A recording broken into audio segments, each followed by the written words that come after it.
It was a beautiful sunny day.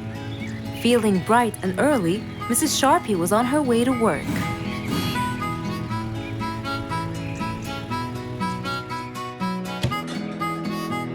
Good morning, Sharpie. Good morning, Emma. You're looking good today, Sharpie. Thank you.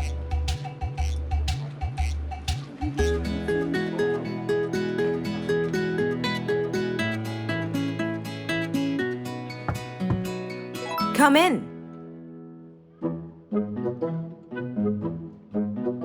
Good morning, Mrs. Susan. Oh, good morning, Sharpie. Today's gonna be a special day. I hope so, but why? Well, we have more packages that need to be delivered to their owners on time. And there's a special package for the king. I'm on it, Mrs. Susan. After piling them all up, Mrs. Sharpie went to deliver the packages.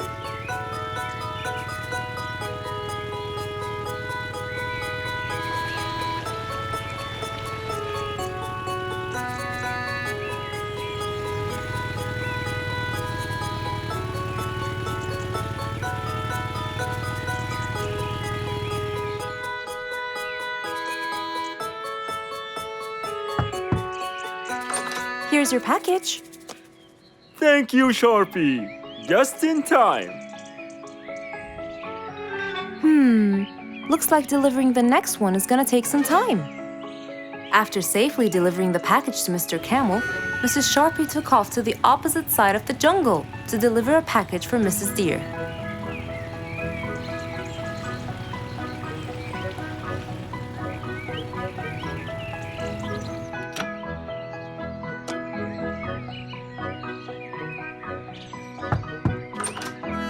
Here's your package. Thank you. But why were you late? I waited all morning. Next was Mrs. Bird's package, and that was south of the jungle. That was very tiring for Mrs. Sharpie.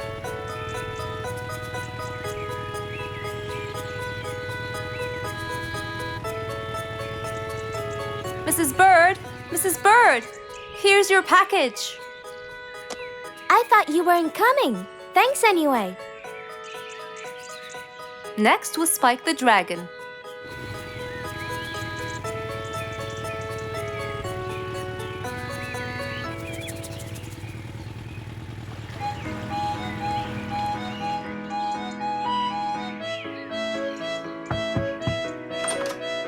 Here's your package. I never thought you'd be late. Oh no! It's the last package I'm delivering today. I hope the king is not too upset that I'm late. Worried and a little scared, Mrs. Sharpie took off to deliver the last package. She was already late as it is. The last package was intended for the king, and after being all over the jungle, will she be able to make it in time? Here you go, Mr. Timber. This package is for the king. Thank you, Sharpie. But the king was worried and a bit upset. Why? Well, he had to wait all day for this package. You're not usually late, Sharpie. He was very upset. My sincerest apologies. I'll be more careful next time. Mrs. Sharpie was very tired and really upset. Having to deliver packages all over the jungle was no minor task. So, she decided to go to Mr. Fox and ask for his help. Oh, hello, Mrs. Sharpie. How have you been? I'm not good at all, Mr. Fox. You have to help me. What happened? I've got a lot of letters and packages, and I keep flying east and west all over the jungle. This won't do, Mr. Fox. I'm so tired. Oh, Mrs. Sharpie, you do look exhausted. Please, come in, and we'll figure this out together. Would you like a cup of hot chocolate? No, I just want to find a solution, Mr. Fox. Okay. Tell me what the problem is exactly. I get too much letters, so I fly to deliver them. I find that the first letter should be delivered to the western part of the jungle, so I fly and deliver it, just to find that the next one is in the eastern part of the jungle. And when I fly and deliver it there, I find that the one after it is in the north. And after that, it's west again, and it's all driving me crazy. Calm down, Mrs. Sharpie. There must be a solution to all of this. That's why I came to you. I kept thinking and thinking, but they come in packages, and I must deliver them all in one day. So how can I do that? Don't worry, Mrs. Sharpie. We'll sort this out. Sort? Sort! That's it! Why don't you sort them out from the very beginning, Mrs. Sharpie? What do you mean by sorting them out? I mean, first, you should read the addresses and sort all the letters that should be delivered north together, and those that should be delivered east together, and so on. And then I'd finish all the north letters together, and the east, and then the south, and then the west, right? Precisely. That's a great idea, Mr. Fox. Thank you so much. Wait, where are you going? I have letters to sort out. Thank you, Mr. Fox. Glad I was able to help you, Mrs. Sharpie. Goodbye.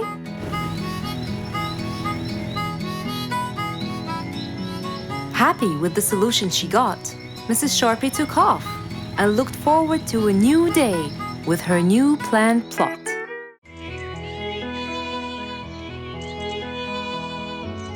It was a very fine day, in the beautiful month of May. Mr. Fox decided to go for a walk. So, without further delay, he was on his way.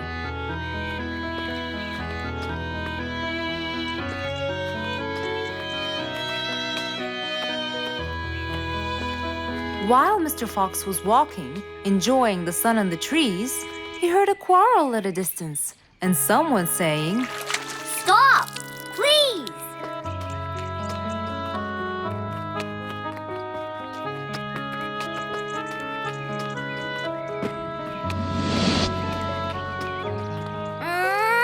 What?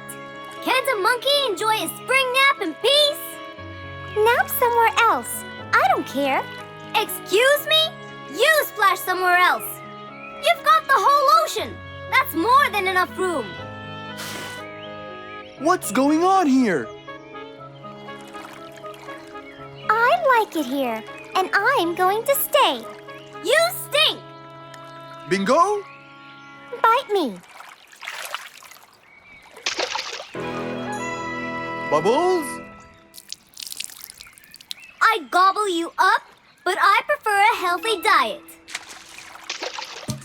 What's the matter with you two? I'm calm and happy. I'm just simply awesome. Mr. Fox, can you believe her? Honestly, I don't believe the fact that you two are fighting in this lovely weather. You tell him, Mr. Fox. Such a gloomy monkey. All I want to do is take a nap. Such a gloomy monkey, such a gloomy monkey. Bubbles, stop that. What's your problem, Bingo? What can I say, Mr. Fox? I just wanted to nap on my hammock. But Bubbles kept splashing water all over me. And it's so irritating. As if it wasn't on purpose, Mr. Fox. I just wanted to enjoy spring my way. Can't I enjoy the weather however I please? Of course you can. But Mr. Fox! And you too should enjoy your spring nap as well, Bingo. Finally! That's right. Go enjoy your spring sleepiness some other place. Say what now? You know what? I've got the perfect solution to your problem. Really? Yes, and it's very simple. What is it, Mr. Fox? Wait here for a second. Don't splash water for a short while, okay? Fine.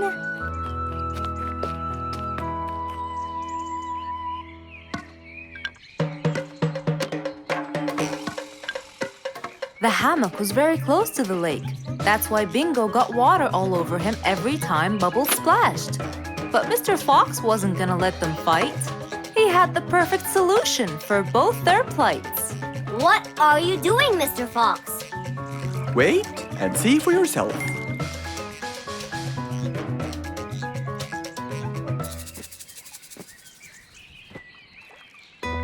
Let's see. First, we'll untie the hammock. 1, 2, 3, 4, 5.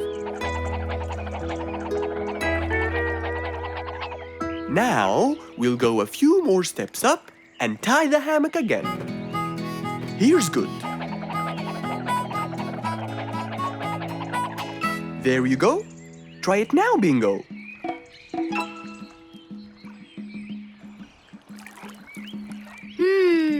Very comfortable, Mr. Fox. I love it. And the air up here makes me sleepier.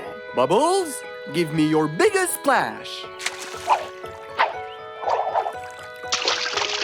Whoa! Ha ha ha ha ha. Whoops. Sorry, Mr. Fox. Don't worry about it. I feel fresh. Mr. Fox's work was done. First there was trouble, now there was none. For there was indeed no better deed than rushing to help a friend in need. Who can you always count on?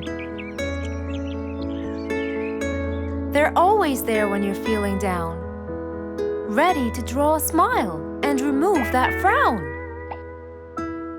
They make a bad day so much better, especially if you share toys and play games together.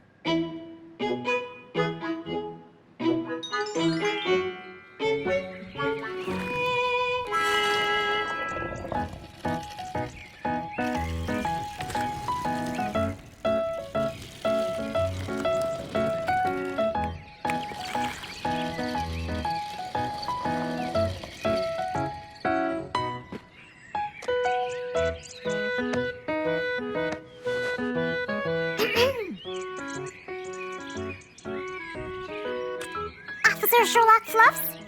I'm with you, Officer Poppy Holmes. I think we're moving in the wrong direction. You might be right, Officer Poppy Holmes. I can see footsteps in the opposite direction.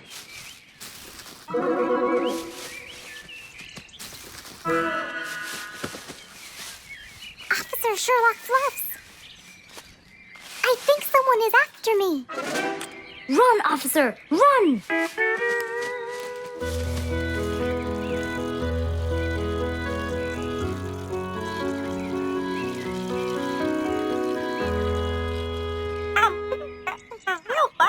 What do you mean?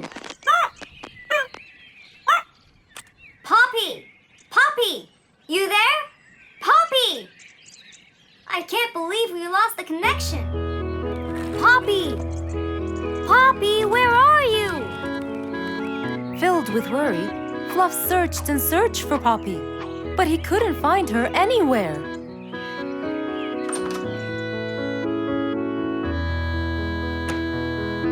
Hey there, Fluffy. What? How come you're here? I thought you'd eventually come home. What happened to your walkie-talkie? It's not working. But we just got it. I know! I was looking everywhere for you. Aw, Fluffsy, were you worried about me? Stop it! We need to fix this thing. Do you have any idea how? Hello? You're the smart one. But I'm not much into technology. You know that. At least take a look at it. I did, before you came. I got nothing, really. Should we go over to Mr. Fox? I think we should. Let me change first.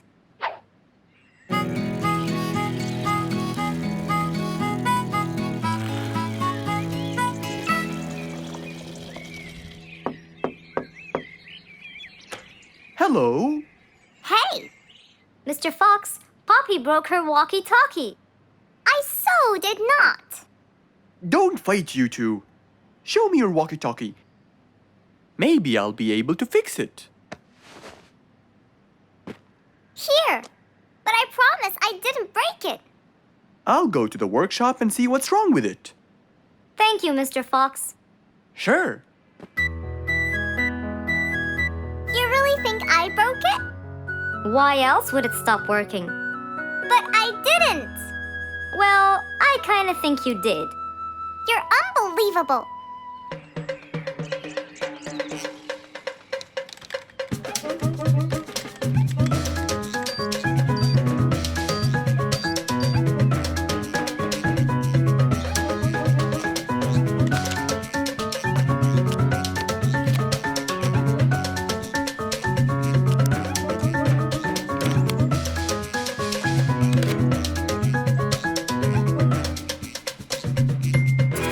It's working just fine. I told you. Well, it wasn't before. I tried it. I know it wasn't, but now it is. See, Poppy, you did break it. And Mr. Fox fixed it. It wasn't broken, Fluffs. It just ran out of batteries. I'm sorry, Pops. Never mind. I was worried about you, though. I know. I have a wonderful brother. Brothers and sisters may fight every now and then, but at the end of the day, they're still best friends.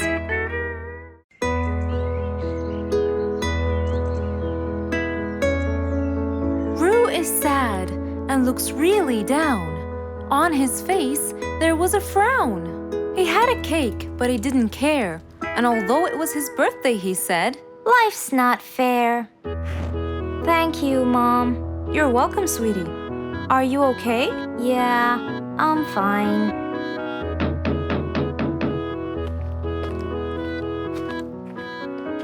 Oh, look who's here. It was Roo's best friends, Poppy and Fluffs. Hey there! Happy birthday! Wow, neat birthday cake. Yeah, just a normal birthday cake, traditional birthday hat, and the same old wishes over and over again. Roo, are you okay?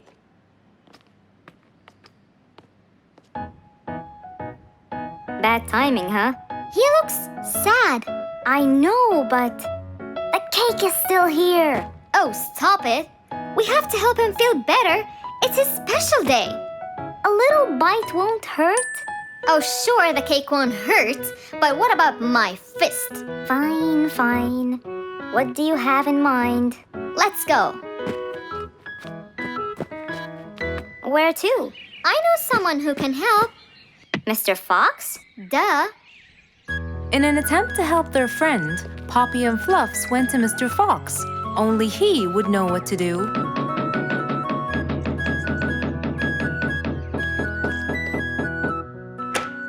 Hey, Carrots. Do you have any lemonade, Mr. Fox? I stopped apologizing for his behavior long ago. You know, Fluffs, he's just Fluffs. It's okay. Come in. Are you sure it's all right? Positive. It's always the right time. It's Rue's birthday, and he's pouting. He's bored with the same birthday routine every year. So we want to make him something different this year. Can you help us? Yeah. Unbelievable. You'd think I'm quite believable if you tasted this lemonade. It's awesome. Any ideas, Mr. Fox? What do you guys say? I help you throw him an extraordinary party with a magic show. A magic show? But who's gonna perform the magic tricks? You guys will. I'll teach you. This is the best idea ever. I agree. We'll also bake him a cake. But he says cakes are boring. I can assure you, this one he will like. Sounds like the perfect plan. All right, first, let's bake the cake. It wasn't a very easy task, but all three of them worked hard to make this the best day ever.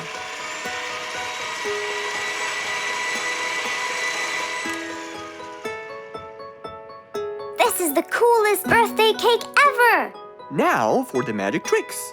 We need a bottle of water left in the freezer for around 2 hours and a plate full of ice.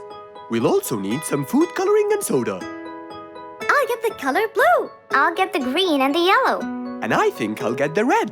We are all set now, I think. Not yet. What else do we need? Invisible ink. Huh?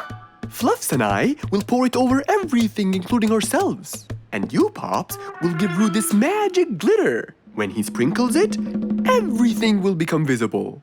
Cool. Let's go.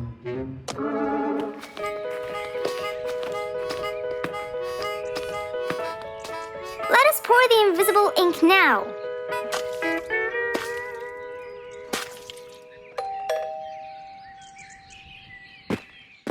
Hey, Roo! Hey, What are you doing? just sitting here, bored. Well, not for long. Yeah, right. Well, think again. Happy birthday. What's this? You have to sprinkle it around to find out. Where? First, on the table. Wow! How did you do that? It's a donut cake! Now try sprinkling all around. This is impossible! It's the coolest thing ever! It's not over yet.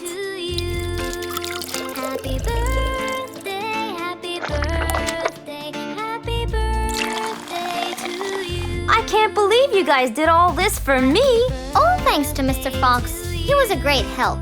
I can't believe you guys! Thanks! That's what friends are for. Mom, come and see! What wonderful friends you have, Roo! Yeah, I think so too. Because of his friends, Roo's birthday was extra nice. One celebration was not enough, so they celebrated twice.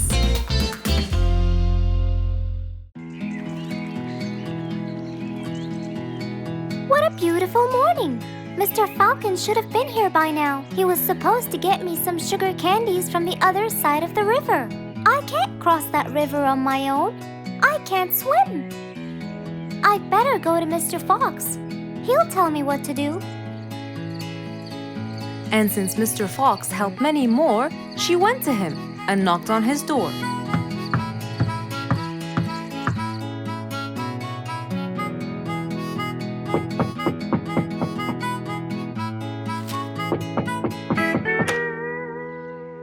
Who's there? Over here, Mr. Fox. Oh, little Auntie Lou. Welcome. Please come in. Thank you, Mr. Fox.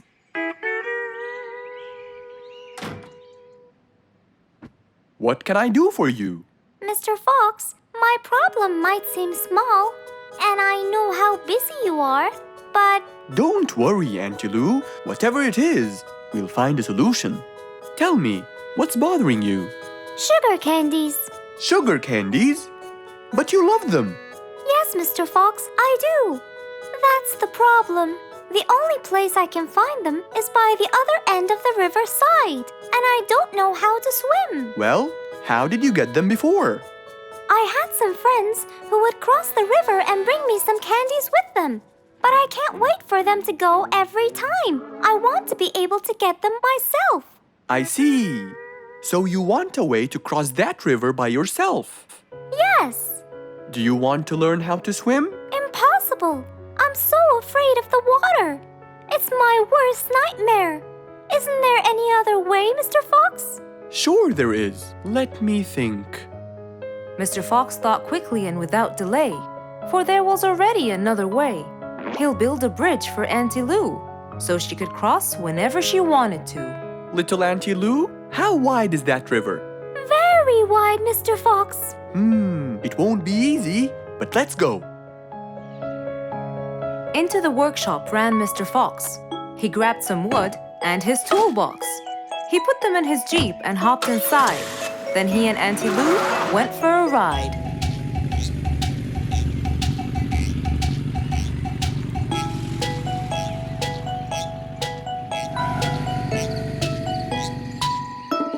Little Auntie Lou, that's not a very wide river.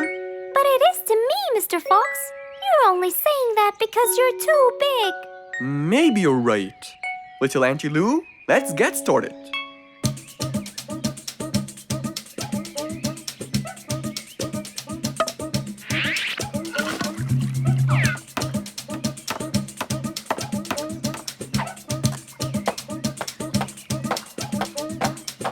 Finally, the bridge is complete. Mr. Fox, that's exactly what I wanted. Thank you so much. I'd better be on my way to collect the sugar candies.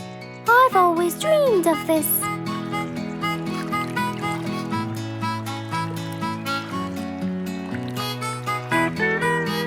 Enjoy the candy, little Auntie Lou. After giving his friend a happy end to the day, Mr. Fox took his car and carefully drove away.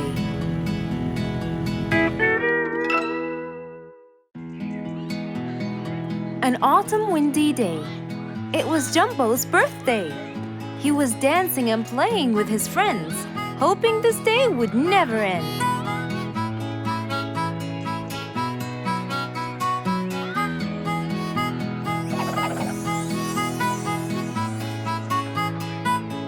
Everyone ran to hide all the same. But Jumbo slipped and fell. And that was the end of the game. All the animals heard the fall, but Mommy Jumbo ran before them all. Jumbo!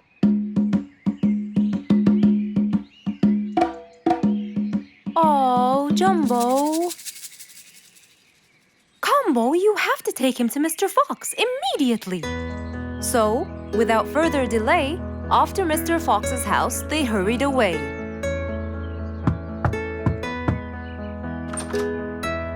Hey, Mrs. Combo, what's wrong? Help me, Mr. Fox. Jumbo is ill. Oh, please come in.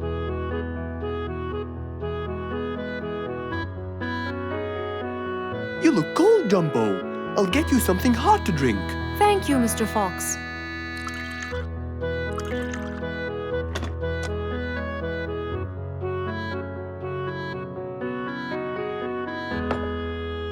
We were celebrating Jumbo's birthday. Oh, happy birthday, Jumbo. Thank you, Mr. Fox.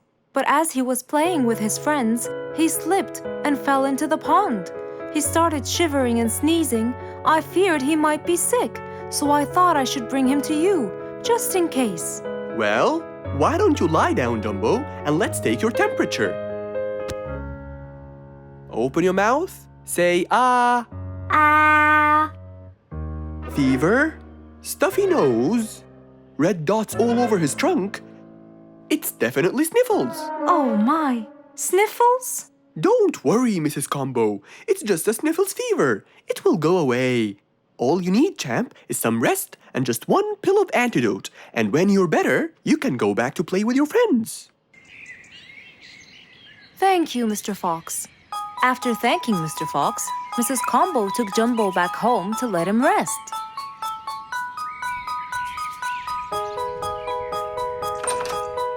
All right, Jumbo. Now all you need to do is follow Mr. Fox's advice and keep Mr. Thermometer under Under my tongue? To find out if I'm all better so I can go outside and play with my friends? But first, you gotta Keep my thermometer in my mouth? right, son. You can count on me. Now, you'll stay put and oh, sorry. Call me when it beeps.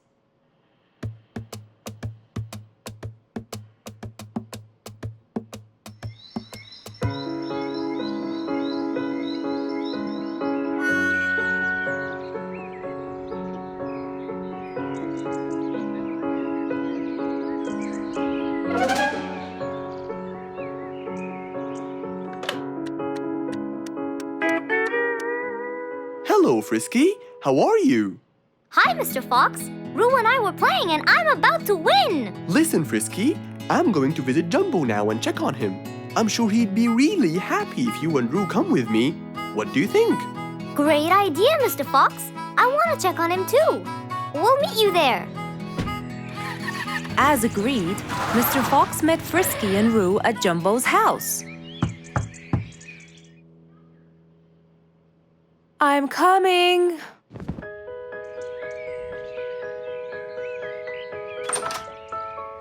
Hello, Mrs. Combo. We came to check on Jumbo. I hope he's feeling better now. Why, yes, Mr. Fox. Come in, everyone. Hey, Jumbo! I came to check on you. And I brought your friends along too. Are you feeling better now? Hi, Mr. Fox. Hi, guys. Hey, Jumbo. How are you feeling? Well, I feel better, but... Well, we need to take your temperature one more time, Jumbo. Is it time? It's time, all right? What does it say? Well, let's see. Your temperature is, oh. Your temperature is just fine and dandy, Jumbo. You're not sick anymore. You are A-okay. Yes! Now we can go outside and play. But first, I need to tell Mom. Mom? Mom? Where could she be? She's not in the kitchen. Mom! She's not in the living room.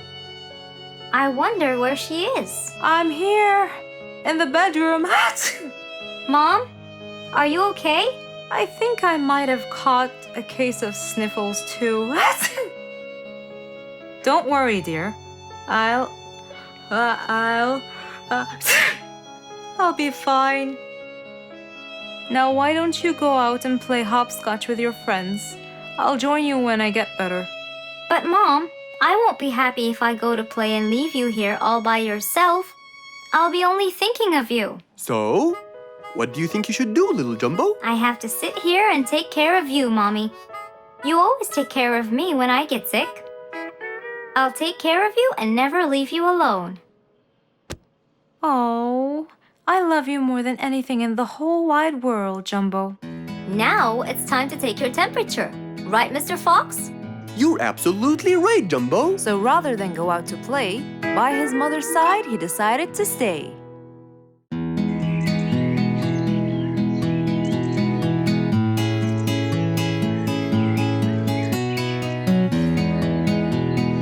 Spike the Dragon always bragged about how good he was at photography.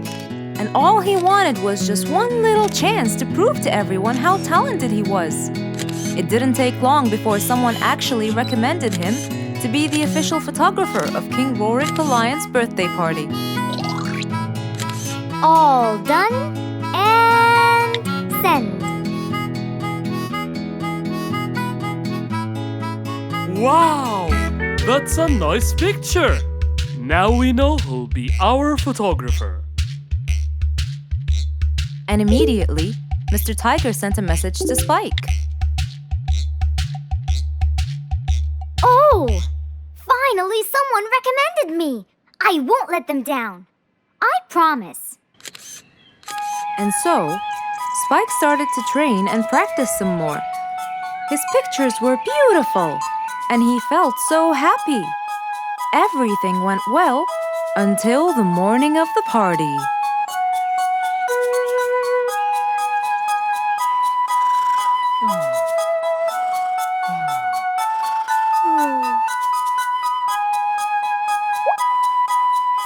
Oh, today's the day. Finally! Maybe I should train some more.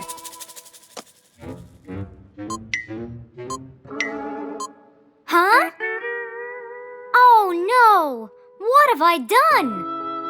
While Spike was testing his camera, he pressed on something that changed his camera settings. Now all his pictures turned to white. Spike tried to change it back. He cleaned his lens and checked his filters, but all was in vain. What will I do? Oh, what will I do? I must go to Mr. Fox at once. Feeling so worried and sad, and with no clue what to do, Spike held his camera and flew off to Mr. Fox.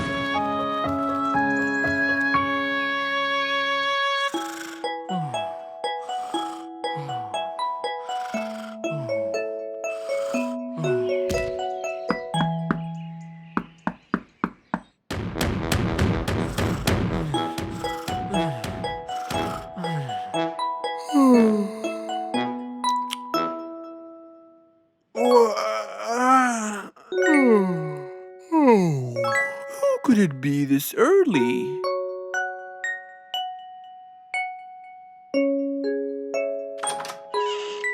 Oh, Spike, it's you. Help me, Mr. Fox. My camera. Help! All white, broken. Help! Calm down. Please, come in. Spike followed Mr. Fox inside.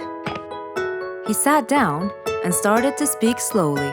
You know today's the king's birthday party.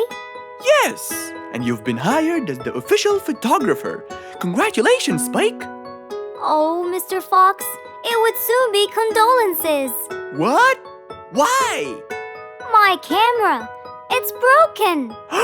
Broken? Yes, I woke up early today and tried to check it. But I found that every picture I take becomes white. Have you checked the lens? Yes, and I re-cleaned them to be sure. but it's no use. And the filter? Everything. The lens and the filter. Can I take a look at it? Mr. Fox held the camera and started to check the settings. Where could I buy another one now? Do you have a professional or digital one? I don't think you'll need it, Spike. I'll go straight to prison, right? No, it wouldn't be fair to send the most talented photographer to prison. They'll all laugh at me. Are you sure about that?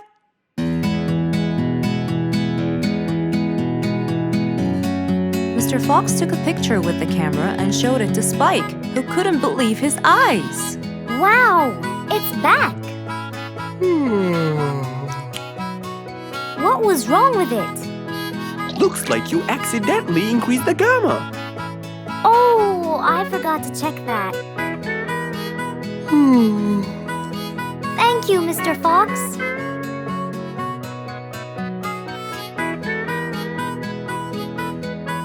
I'll go now. See you at the party.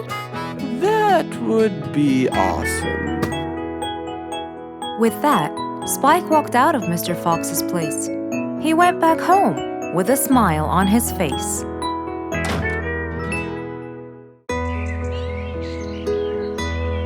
Just imagine if you woke up one day and all your food was gone. Your house was a big mess and the oven was turned on. What happened exactly? You really can't tell. But that's what happened to our friend Giselle.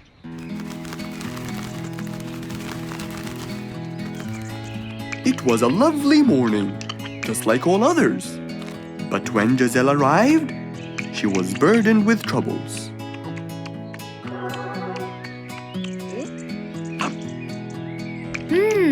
These are good. Yeah, my mom makes the best pancakes in the world. Look, it's Giselle. Hey, Giselle, come join us. Have some of these delicious pancakes. Thanks. I'm not hungry. What's wrong, Giselle? You guys, I think a thief broke into my house. What? Food has been going missing from my home, but I didn't think much of it. But the amount of food disappearing kept getting bigger and bigger. And yesterday, all of my food went missing. And there was a huge mess at my house. I even found the oven turned on. My house could have burned to the ground. Oh, I'm so sorry to hear that. Are you okay? This sounds really dangerous. What if this happens to my house next? Calm down. Whatever it is, I'm sure we can deal with it. Giselle, let's go to your house and check it out. And so, they left for Giselle's house. They had no idea what would be waiting for them. Oh dear, what a mess. Did you not hear them at all? I heard noises, but by the time I got up, they were gone. Did they take anything else other than food? No, nothing else is missing. So how do you explain all this mess? Maybe they were trying to find their way in the dark. I think Bingo's right. They didn't want to turn the lights on so no one would see them. Yes, but there are more important things. A thief had been here last night, and I don't think Giselle had time to worry about all the dishes. You're right. These are not mine. I didn't use these. That means that whoever was here didn't just steal the food. They ate it all here. That would explain why the oven was on. They cooked. Okay, calm down. We'll figure out a plan to catch them. But first, let's clean everything up. They started cleaning the house, trying to help their poor friend out, while being so worried about what's going to happen next. Any idea how we're going to catch them? I have an idea. We'll have a neighborhood watch. You know, we'll stay up around the house so we can catch them as soon as they come near. Sounds great. Giselle, why don't you go and get some sleep? We'll take care of it. Thanks, guys. They all sat in anticipation, ready to jump on the thief without any hesitation. But hours passed by with no one in sight. They started to become very, very tired. Does anybody else feel a little bit sleepy? Yeah, and cold, and a little hungry.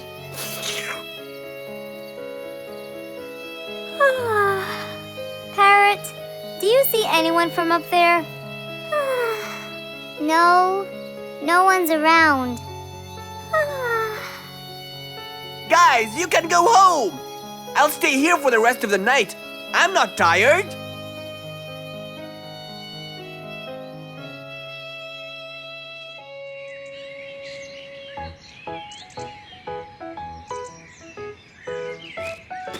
Good morning! What happened after we left? Did you see them? I heard a noise from the bushes near the house, but no one was there. They must have seen me, got scared, and ran away. Wow, you must have looked so tough. How did you get them so scared? I'll teach you guys.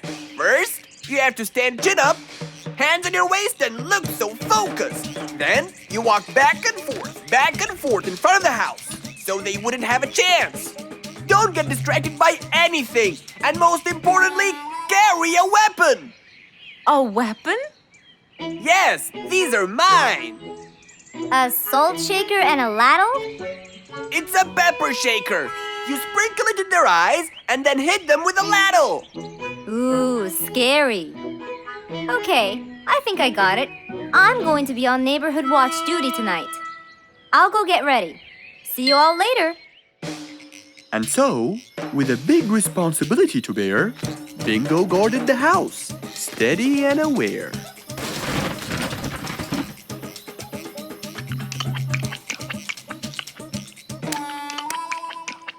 Zebra, what are you doing? What? Where am I? Giselle's house. What is that noise? Did you catch it? Yes, it's Zebra. He's been sleepwalking and eating all your food.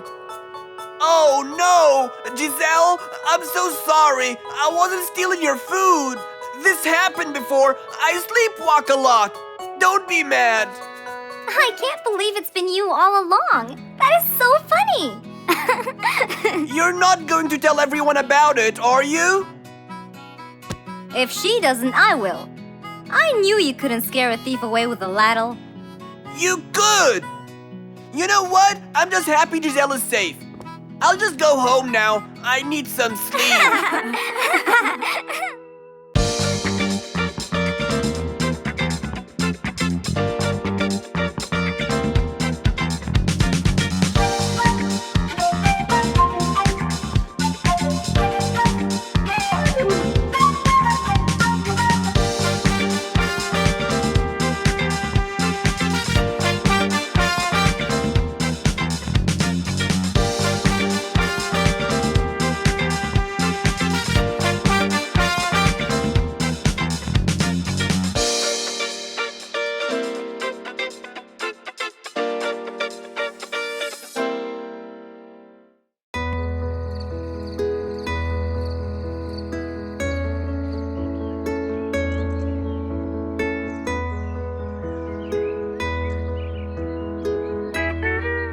It was a bright, early morning. Mr. Fox woke up and went to wash his face.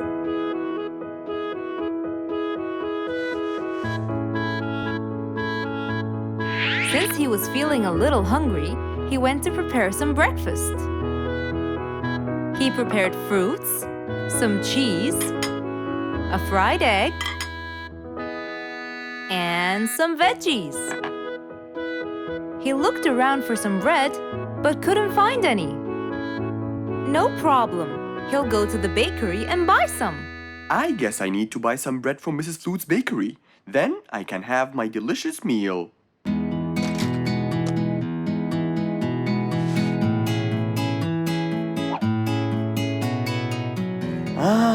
I'm very hungry.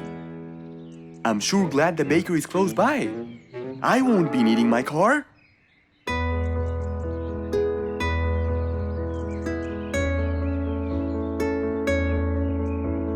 Mr. Fox decided to walk to the bakery. He really enjoyed the early morning breeze.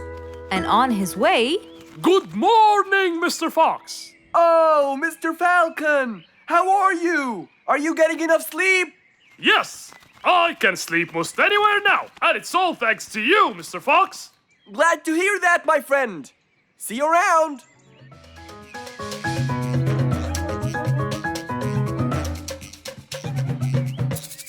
when Mr. Fox finally reached Mrs. Flute's bakery, he found a long line of customers.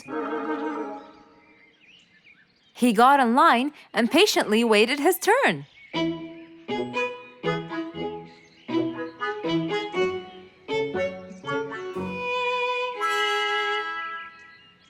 Wow! Looks like everyone wants bread. Slowly, the line was moving up, and Mr. Fox got closer and closer till he finally reached the counter, where a very tired Mrs. Flutes was waiting. He was her last customer. Hello, Mr. Fox. Here you go. Hello, Mrs. Flutes. You look really tired. Yes, Mr. Fox, it's becoming more and more exhausting. Why? The number of customers has increased lately after I upgraded both the bakery and the quality of the bread that I produce. That's great. I know it's great, Mr. Fox, but the thing is, the rate of bread production is really low. Well, compared to the number of customers, that is. But why is the rate of production low? Well, Mr. Fox, grinding the wheat takes loads of time and effort. Sometimes it takes over a day or so. That's basically why everything else gets delayed. What should we do to solve this problem? Okay, Mrs. Flutes, I will head home now and eat my breakfast and try to think of a solution. And I'd like you to pass by my house tonight. I'm sure I'd figure something out by then. Really, Mr. Fox? I can't wait to hear your solution. I'll come by your house as soon as I get off work. Okay, see you later, Miss Flutes. See you later, Mr. Fox. Mr. Fox went back home to have his breakfast. Miss Flute's bakery is truly the best.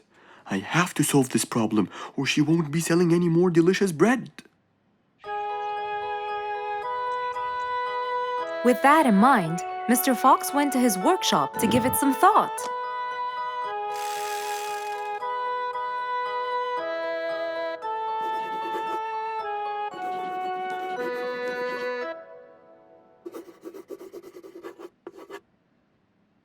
Finally, he had a great idea.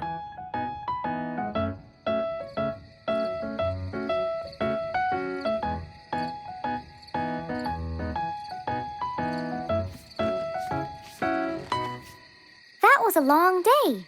I should head straight for Mr. Fox. I'm sure he would have solved my problem by now.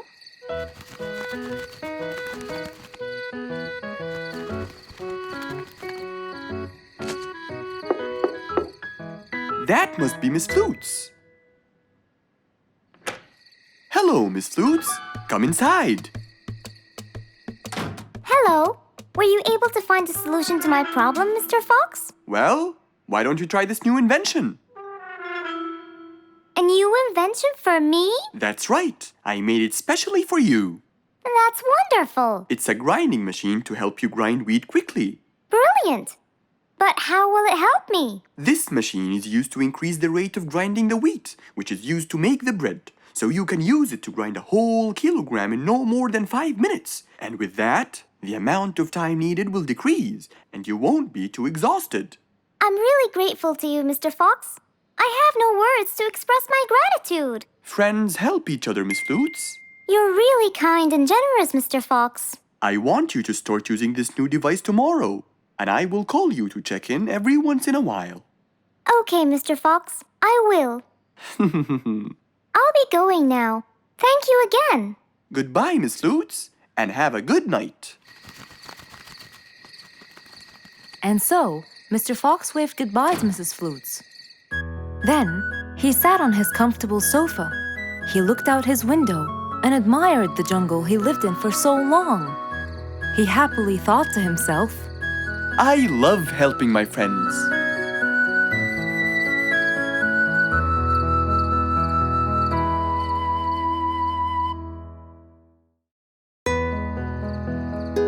One nice spring night, Mr. Fox was sitting in his balcony, relaxing and drinking his favorite juice, when suddenly the phone rang.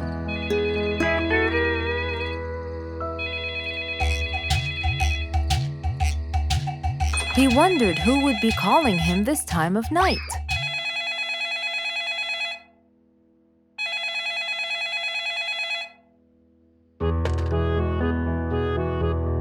Hello? Who is it? Mr. Fox, it's Rorik. Your Majesty, how may I help you? Well, Mr. Fox, I'd like you to come to my house early in the morning to discuss something urgent. Of course! I'll be there. After he hung up the phone, Mr. Fox went to sleep. He was supposed to wake up early. He wouldn't want to miss his appointment with the king.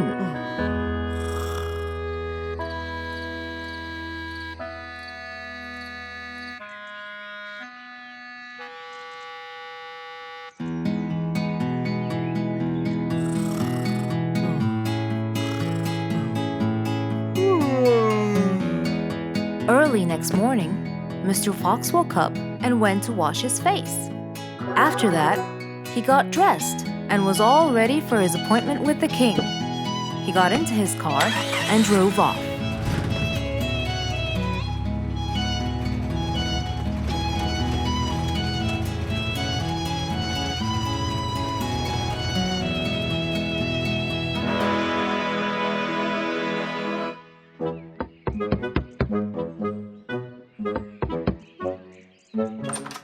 Hello, Mr. Fox. One moment, please. Your Majesty, Mr. Fox has just arrived. May he come in? Of course. Let him in. Come in, Mr. Fox. His Majesty is waiting for you. Good morning, Your Majesty. Hope I'm not late. No. You're always on time. How are you, Mr. Fox? I'm fine. And how's our little Frisky? He's fine. A little mischief every now and then. You can never get him to stay in one place. But thanks to your bracelet, we can always find him. Saved us a lot of trouble. It's my pleasure. So tell me about this urgent matter. As you know, our jungle's population has been increasing lately. Indeed, our population has increased. Yes, but it's getting harder to summon them all to the meeting every time. That's why I called you, Mr. Fox. I need you to figure out a way for me to reach all the animals at the same time. Let me see. I need to think this through. That's okay, Mr. Fox. But please, don't take too much time. Don't you worry, Your Majesty. I will find a solution by tomorrow. As Mr. Fox got into his car to get back home, he thought all the while about the king's request. How could he help the king with his problem? With everything else Mr. Fox has faced, this might be a slightly bigger challenge for him.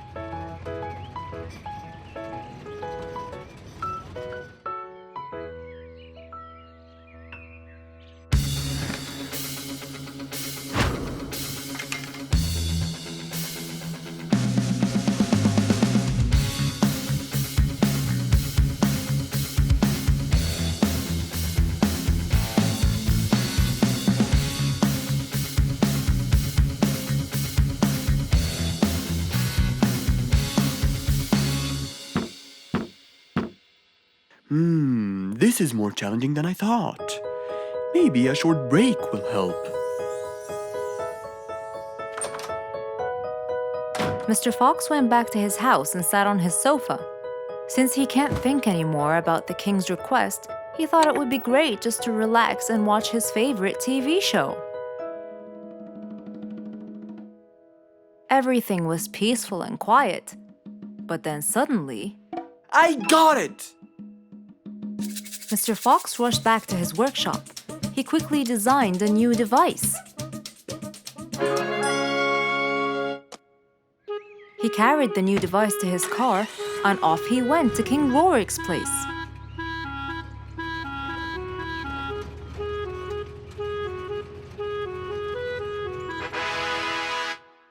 Mr. Fox, I thought you were coming tomorrow. Did you solve my problem? Yes, Your Majesty. This is a solution to your problem. That's great! But what's that, Mr. Fox? This is a megaphone. I made it specially for you. Every time you need to meet the animals, all you have to do is roar into it. Mr. Fox, you're a genius! But be careful. It's powerful. So make sure that no one is around you when you use it. Of course! I can't thank you enough, Mr. Fox. You're a great asset to all of us. It's my pleasure, Your Majesty.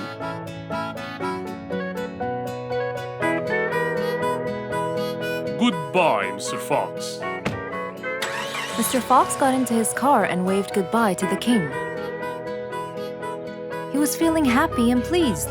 The problem was now solved, and he was able to help out a friend once more.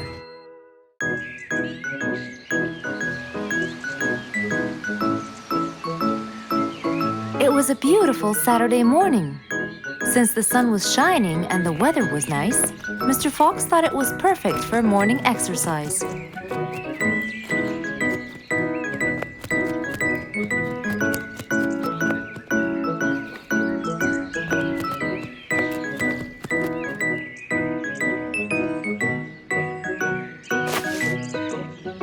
Ah, Piggy, how are you? Haven't seen you in a while. I really missed you. I'm fine, Mr. Fox. I really missed you too. I hope you're doing great. Why does he look so sad? I hope nothing bad has happened. You look a bit down, Piggy. Is everything all right? Are you okay? Oh, Mr. Fox, I really need your help with an urgent matter. Don't you worry, my friend. Big or small, every problem has a solution. I assure you, everything will be all right. Oh, I know, Mr. Fox. I can always count on you. Let's go to my house. I'll get you something to drink, and then we can sit down and you can tell me all about your problem. Let's go. With that said, both of them headed off to Mr. Fox's house. So, Piggy, tell me what's the problem? I keep trying to grow a plant in my garden, but it keeps dying. Do you give the plant enough water? Yes, every day. Well, how about the sun? Do you keep it in an open, sunny area? Yes, I do. I planted in my garden. Looks like I'll have to come with you to find out what the problem is. Wait here for a moment, please. So, without further delay, Mr. Fox changed his clothes and got ready. Then, they both got into the car and drove off to Piggy's house.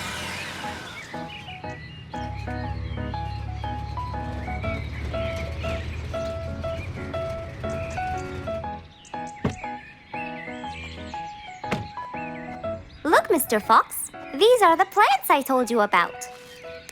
Little Piggy, the plant you're trying to grow is ivy. And ivy likes to grow on something firm, like a gate or a wall. That's how they grow so tall. Ivy? I thought it was just an ordinary plant. Well, you can still grow it on the garden wall. Piggy, do you have a ladder? Yes, Mr. Fox, over there. Okay, come with me. Hand me the drill, please.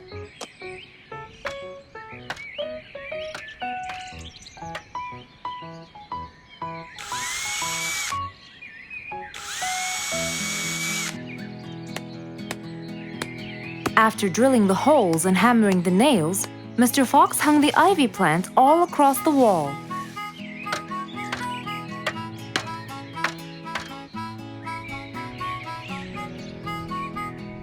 Now, when the ivy grows, it will find this wire to hold on to. I got it. Thank you, Mr. Fox. You're welcome. Take good care of it. After saving the plant and helping his friend, Mr. Fox took off. And that, my friends, was the end.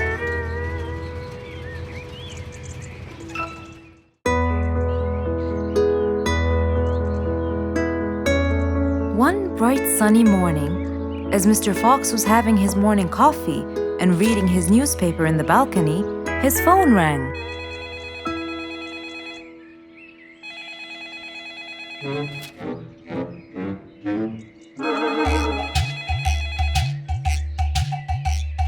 Who could it be so early in the morning?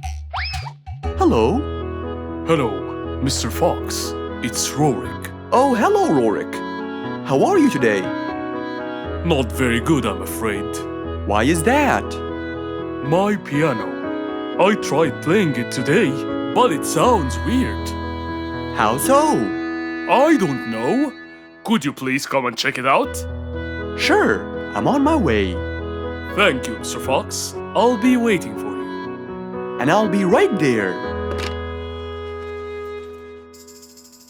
So, quickly, Mr. Fox changed his clothes. He took his toolbox and his car keys, got into his car, and drove off to Rorik's place.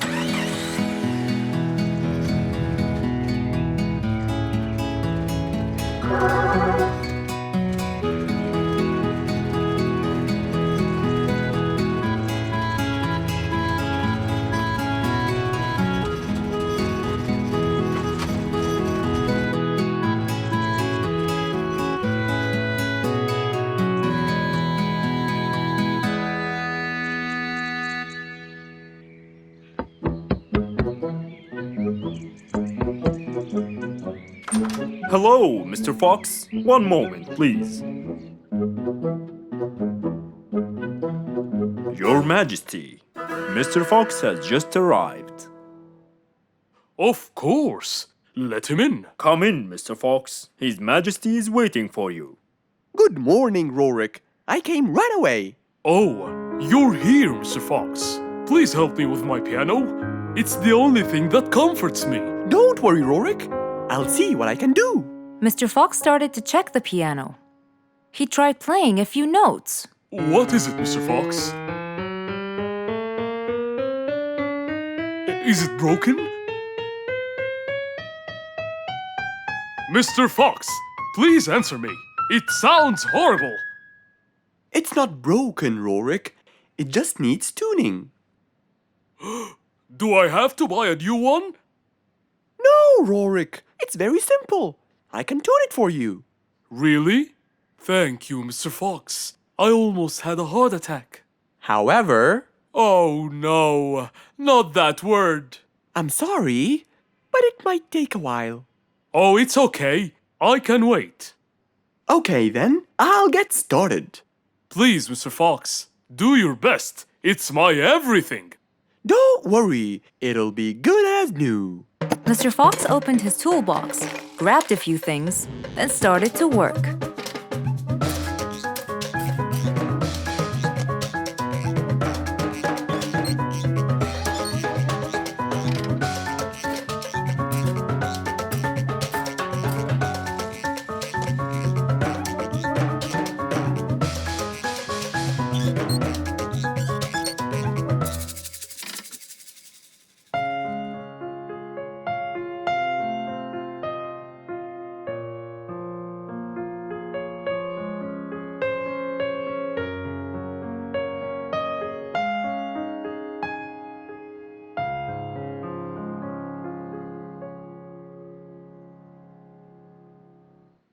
Beautiful. It sounds beautiful. Told you everything will be alright? I can't believe it. Thank you so much, Mr. Fox. Anytime, Rorik. And with that, Mr. Fox's work was all done. He waved goodbye and drove along happily. He had helped out a friend once more. For helping each other is everything you could ever wish for.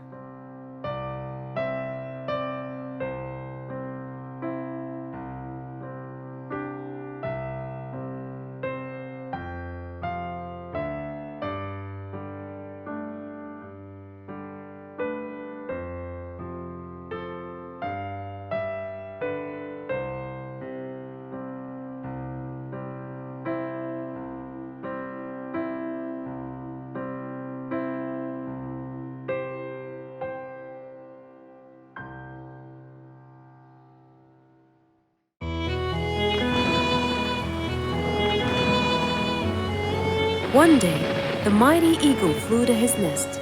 All he wanted to do was rest. He felt bitter, he felt cold. He was really getting old. He knew he needed someplace new. So, off to Mr. Fox he flew.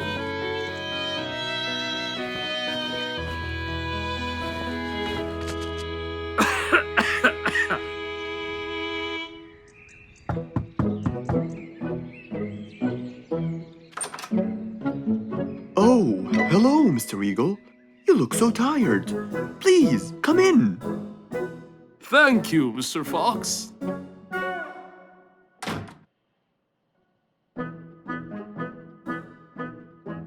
Now tell me, how may I help you? Mr. Fox, I spent years in prosperity and glory, but I'm old now and tired. I can't live out there alone in that cold weather. Where do you live, Mr. Eagle? By the mountain top. I see. The wind is strong there. I bet you catch a flu every now and then. Well, I didn't used to, but that's all in the past. Now I'm old and weary. I'm not what I used to be. Plus I get so lonely up there. There is no one around to talk to, and no one to help me get better if I get sick. Why don't you come and live with us in the jungle?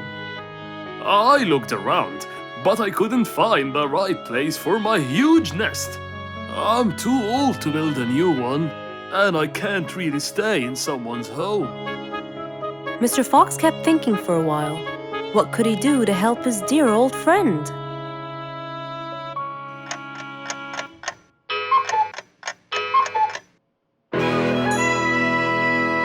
I got it. I think I can help you build a new house. Have no worries.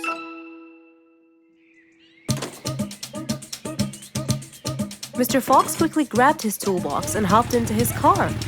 He drove through the jungle while Mr. Eagle flew above him.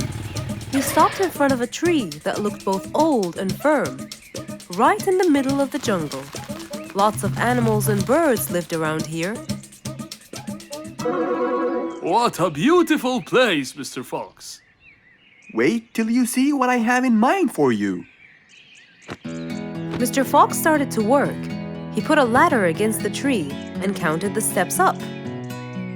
1, 2, 3, 4, 5, 6, 7, 8, 9, and 10. When he reached the tree branches, he opened his toolbox and took out some wooden plates. Then he started putting them together. All I need now is some nails to make sure everything would be A-OK.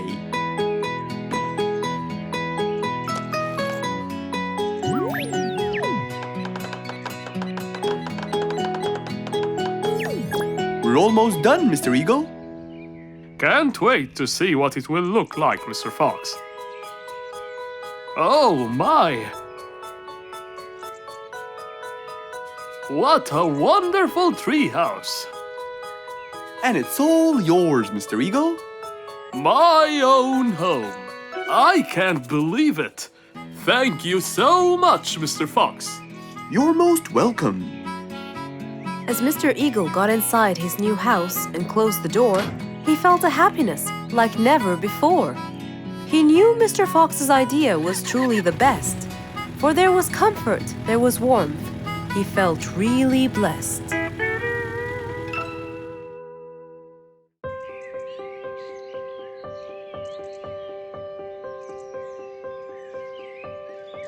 It was a beautiful spring morning. The sun was shining brightly. The sound of the birds woke Mr. Fox up.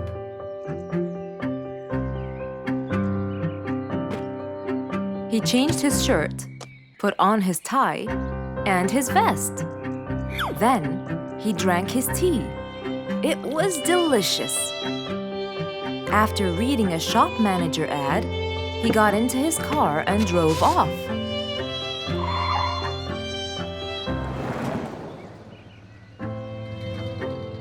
Meanwhile, little Bingo Monkey was riding his bike through the jungle. He was having loads of fun, but suddenly the bike slipped and little Bingo fell off. Are you okay, Bingo? Hang on, I'm coming. Yes, Mr. Fox, but my bike isn't. Oh, it looks like there's a problem with the tire. Don't worry, Bingo. I'm going to help you. Bingo, can you help me count how many nails I need? Of course. Here's 1, 2, 3, 4, 5, 6, 7, 8, 9. I think there are 9, Mr. Fox. Okay, Bingo. Let me count how many I have in my toolbox. 1, 2, 3, 4, 5, 6, 7, 8, 9. I'll get one more just in case he miscounted. So 9 plus 1. We need 10 nails. That's easy.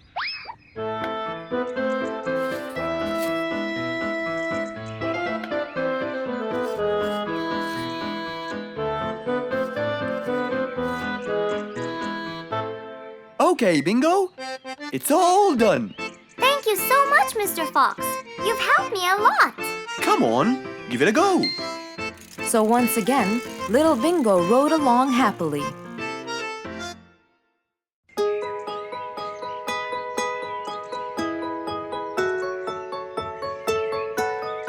Beatrice was a little energetic bee.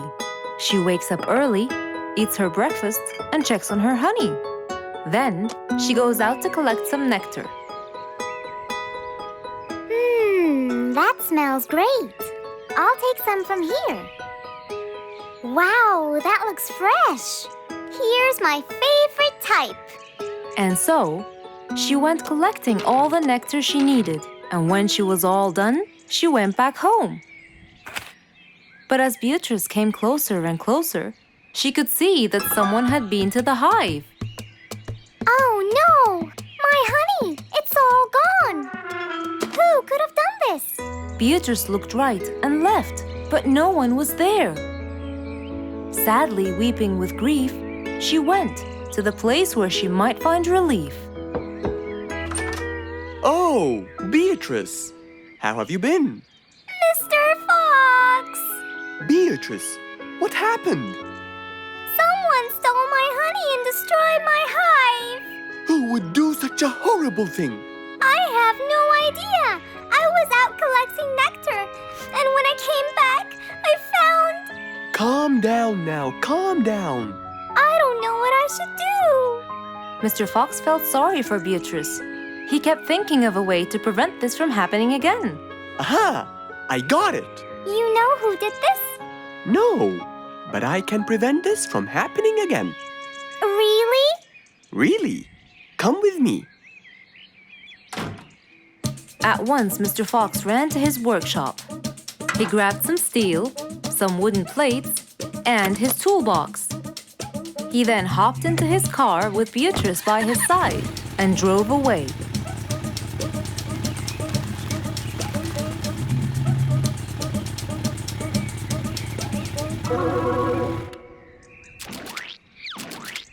Oh, See? I told you. It's a complete disaster. you were right. But don't worry, everything will be okay now.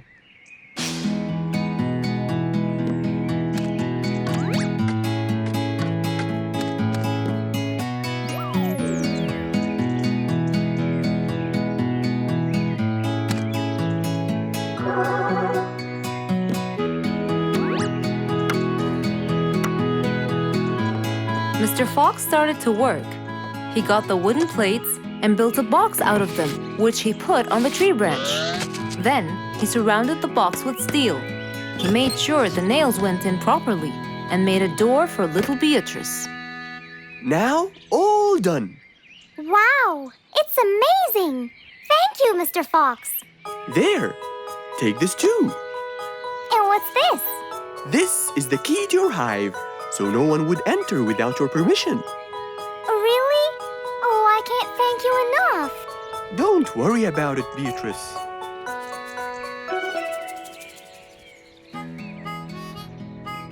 Here, Here, Mr. Fox.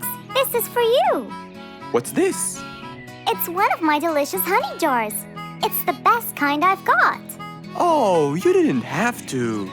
Well, thank you, Beatrice. And as Mr. Fox drove away, he thought that this was the perfect end to the day. Rose stood in front of her painting stand, holding a few colors in her hand. But things weren't going as she planned. I think I should just paint the pig blue. No, wait. Maybe this will do. Maybe I should just take some of the pink color on my feathers.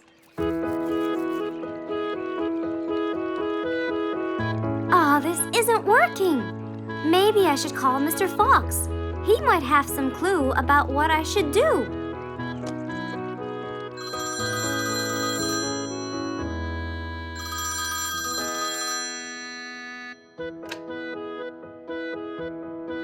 Hello. Hello, Mr. Fox. It's me, Rose. Oh, hello, Rose. How are you? I'm fine, Mr. Fox, but I do need your help with something. Do you think you could come and meet me? I'm at my usual painting place. Sure, I'll be right there. So, without a moment to lose, Mr. Fox got ready, got into his car, and drove off to where Rose was painting.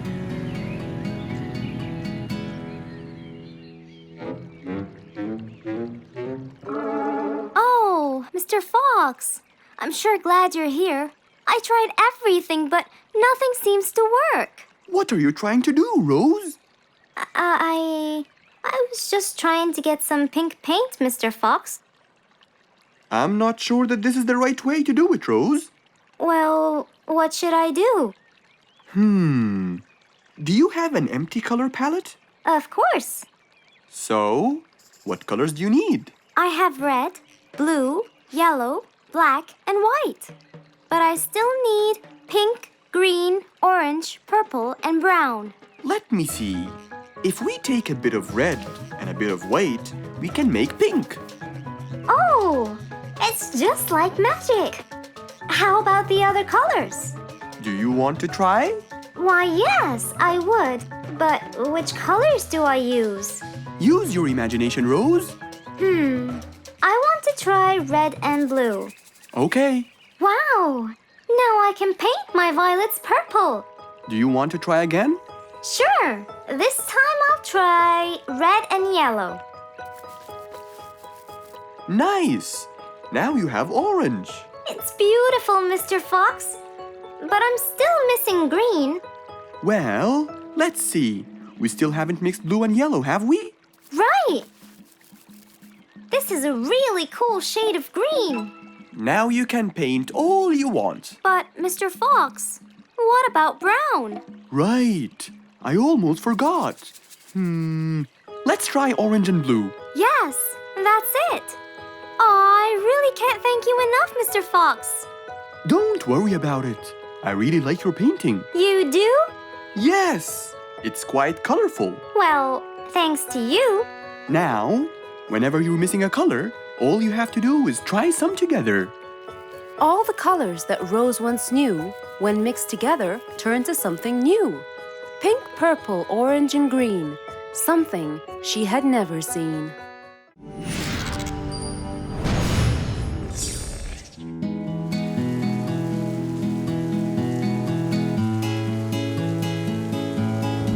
One stormy winter night, when most of the animals stayed warm in their beds and turned off the lights. There was thunder, there was lightning, and Woody the Woodpecker found it frightening. He knew he was in trouble, for his house will soon become rubble. Oh no! What am I going to do? I better go to Mr. Fox before things get worse.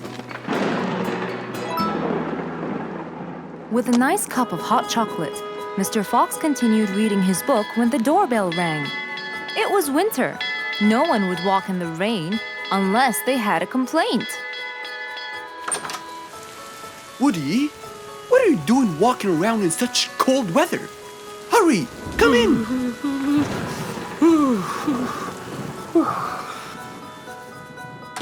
Mr. Fox, I know it's cold, and I'm sure my problems will make you feel bored.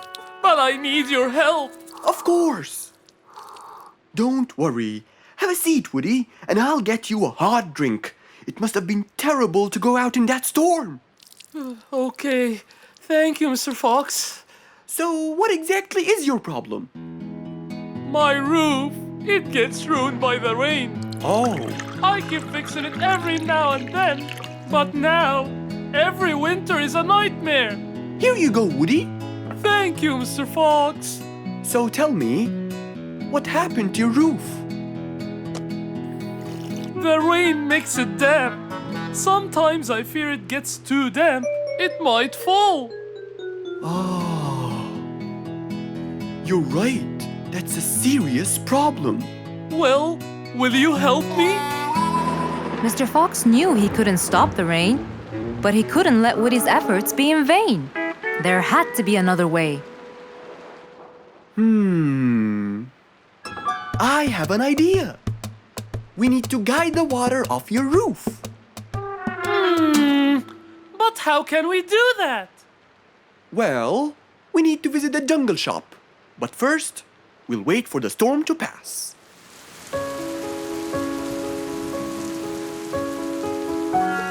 Finally, the storm faded away, revealing a bright, warm, sunny day. I think the weather is better now. Let's go, Mr. Fox.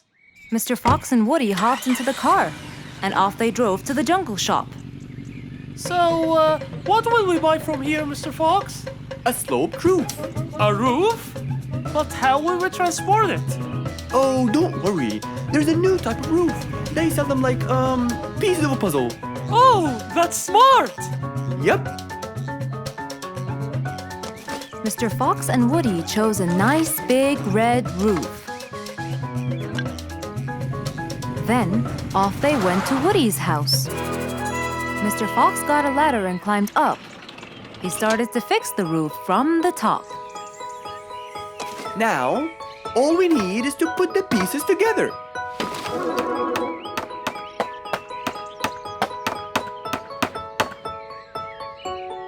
All done.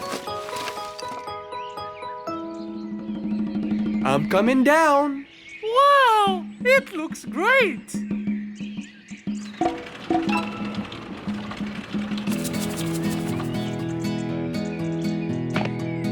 That way, all the water will slide down and the rain won't bother you again. So, does that mean no more rainwater will enter my house, Mr. Fox? Of course not. I guarantee it. Oh, I'm so happy! Thank you so much, Mr. Fox. Oh, it was nothing. We all like living in a dry, warm place in the winter.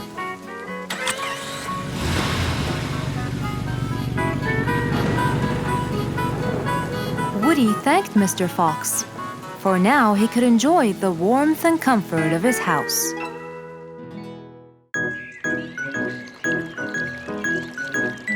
It was a nice, warm autumn day. Mr. Fox was doing his morning exercises, sit-ups, push-ups, and running on the jungle track. A very refreshing start to the day. But then, unexpectedly, fog started to form, stopping any plans to enjoy the beautiful weather. Why is there fog covering the whole jungle? This is really strange.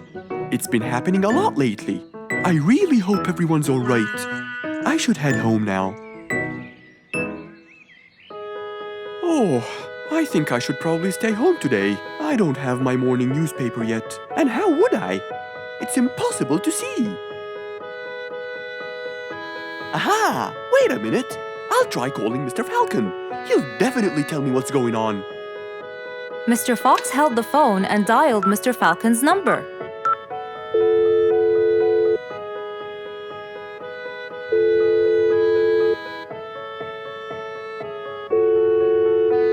Oddly enough, there was no answer. I guess he's not home. Maybe I can reach him on his walkie-talkie. As Mr. Fox went to look for his walkie-talkie, he heard a loud knock on the door. Huh? I thought everyone stayed home in this weather. Who could it be? Puzzled, Mr. Fox went to open the door. He was taken by surprise.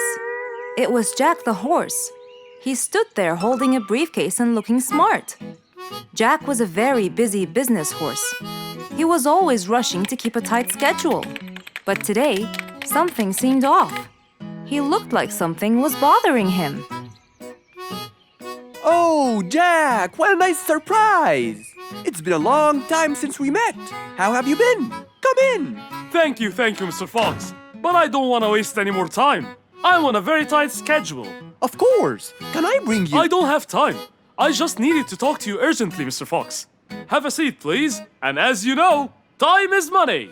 Wait. Hold on. First, tell me how you managed to get here in this bad weather. There's no time. I'm so busy, and I need your help with something important. All right, tell me what's the matter. Well, it all started last week. After long and weary negotiations, I won a bid for a gold mine located in the eastern part. Long story short, a gold mine obviously contains gold. But no matter how hard I looked, I found nothing but dirt. I was really frustrated. I was disappointed, and I knew that buying the mine was a mistake. What do you think, Mr. Fox? That's really strange. That mine is widely famous for its gold.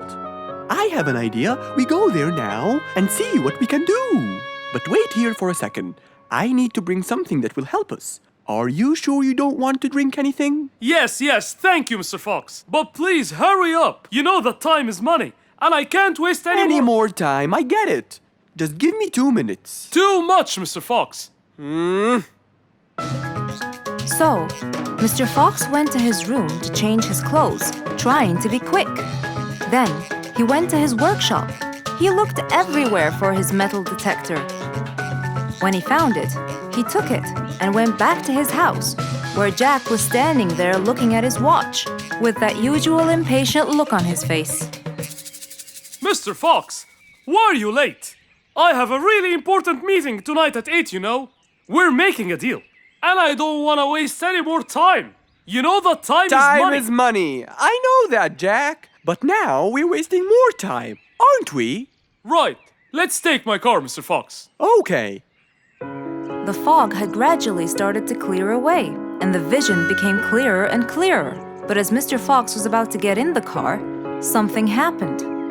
What's that? What's going on? What happened? That's what we'll find out in the next episode.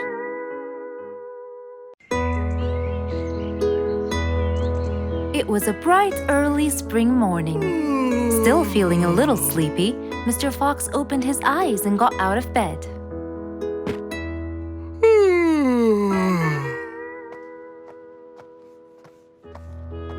Since the weather was beautiful outside and awfully tempting, Mr. Fox decided to go for a walk in the jungle. The sun was shining, the birds were twittering. It was a very peaceful morning. Well, sort of. Worried that something terrible could have happened to one of the animals in the jungle, Mr. Fox sprinted towards the sound. Are you kidding me? You're the size of an air balloon! Are you making fun of my size, you piece of you? What? Take that back now, you... No! I'll never take it back! This was all your fault! No, it wasn't! It was yours! No! It's always your fault! Now, calm down. Oh, Mr. Fox, I'm so glad you passed by. You're the only one that could solve my problem. Solve your problem? No, Mr. Fox will solve our problem. No way! What you did was a total crime. So not true. You're the one who started it all and injured me, you big... There, calm down. And just tell me what happened. He woke me up. Slow down, one at a time. Mr. Panda, you go first. Thank you. Now, I was walking heading to my house when I realized that for me to get there, it will take me 12 minutes. And I was so tired and sleepy. So I thought about it, and I realized I should just lay here for a while and take a short nap. And just as I was starting to get comfortable, I found little chicklets screaming with the highest pitch into my ears, Mr. Fox. My ears. Can you believe that? Well, that's not a very nice thing to do, little chicklets. Why did you do that? But I didn't, Mr. Fox. And how is that? I was heading to my favorite lake, and I was walking just right behind Mr. Wicks, when all of a sudden, out of nowhere, he decided to lay down and fell to the ground and squeezed my beautiful wing.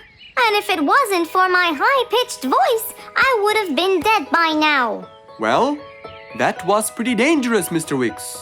What should I do, Mr. Fox? I was really tired and I needed my nap. So I took it. What should a panda do to take his nap? Can't you just wait till you reach your own house?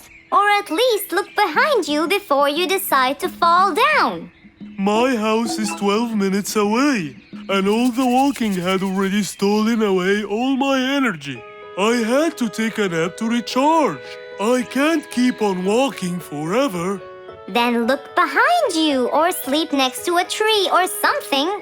Why don't you watch where you're stepping? It was a very troubling matter indeed. The little chick almost got crushed. But Mr. Wicks didn't mean it. He was just so tired that he fell asleep. Right? Mr. Wicks, answer me. Did you intend to squeeze little chicklet's wings? Of course I didn't.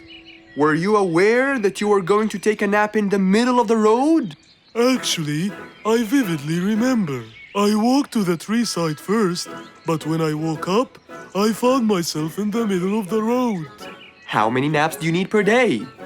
From 5 to 7, I would say. Did you take a nap before you decided to head home? Of course. Do you usually nap in between? Not always, but today I went so far from my house. I tried to hurry to nap at home, but you know, I'm too slow. Say no more. I now know the answer. Really? Yes. Worry no more, little chicklets. From now on, Mr. Wicks will always nap at his own house. Just a second. Aha! There it is! Is that what they call caffeine? My, I didn't think it was that huge. No. It's something even better. Better than caffeine? And chocolates too.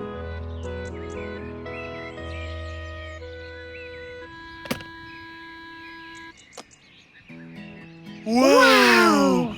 Rollerblades! So you'll be able to move fast and reach your house as fast as you can. Oh, can I try it now? Sure you can.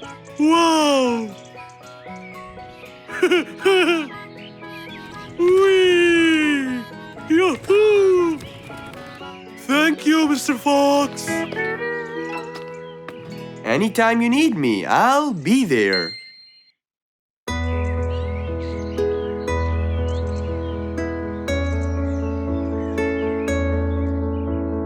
One cold morning, while everyone was shivering in their houses, Mr. Fox woke up and went to watch his favorite team play.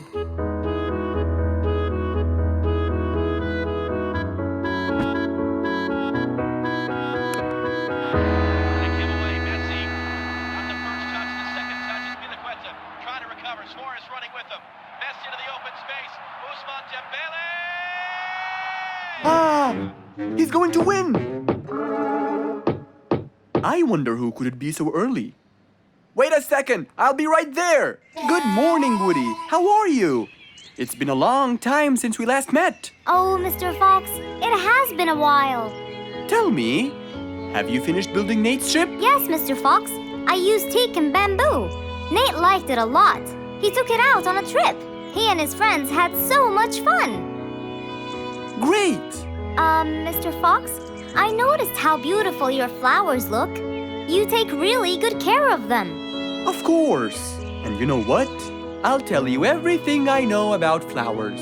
Really? Thank you, Mr. Fox. Come in and have a seat while we talk. Okay. Woody followed Mr. Fox inside. Feeling a little cold, he waited patiently while Mr. Fox prepared 2 nice bowls of hot soup for them both. Here you go. Thank you. It's delicious. Glad you liked it.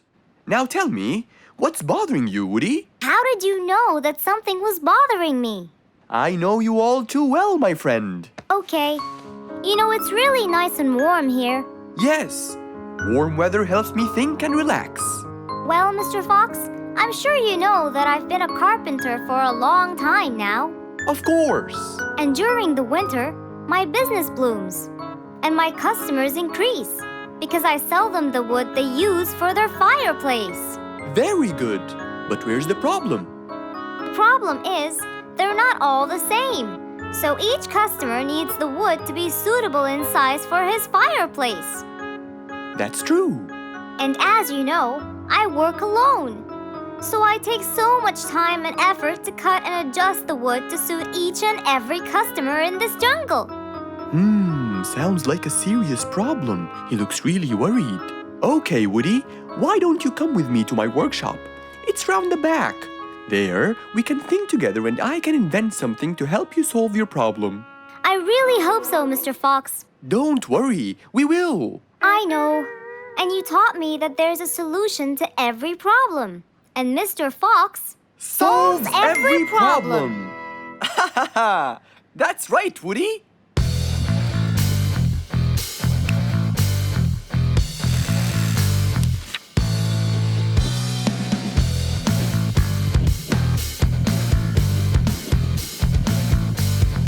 I will invent a gigantic wood-cutting machine that has the ability to choose and control the size and shape of your wood depending on what you need. What? Really? Aw, you're the best, Mr. Fox. I'm just going to need some time to build the machine. You got it, Mr. Fox. I'll go get a few things done and I'll come back. Okay, I'll see you then, Woody.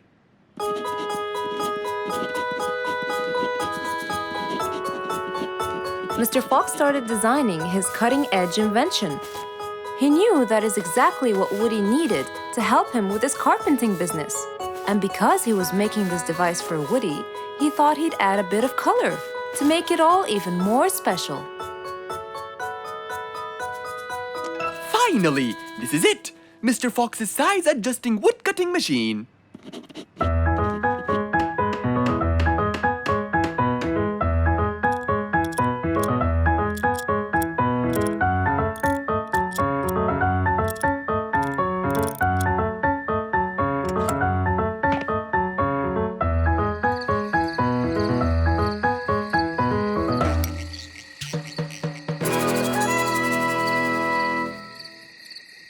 After finishing the device, Mr. Fox sat to listen to his favorite music, waiting for Woody, who came knocking on the door.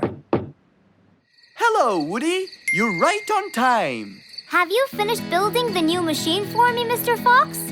Of course I have. It's in my workshop. Let's go see it.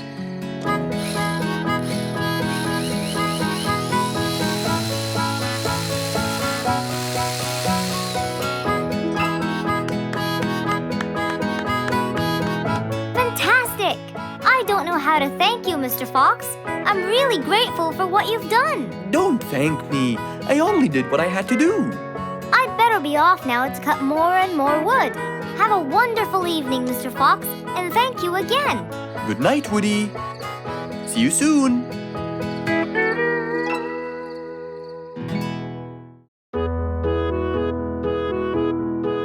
Mr. Fox was known for his kindness in helping others. Everyone went to him for advice, even Woody, the jungle carpenter.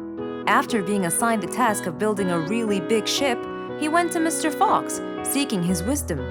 Mr. Fox listened carefully to what Woody had to say, and in turn, promised to help him.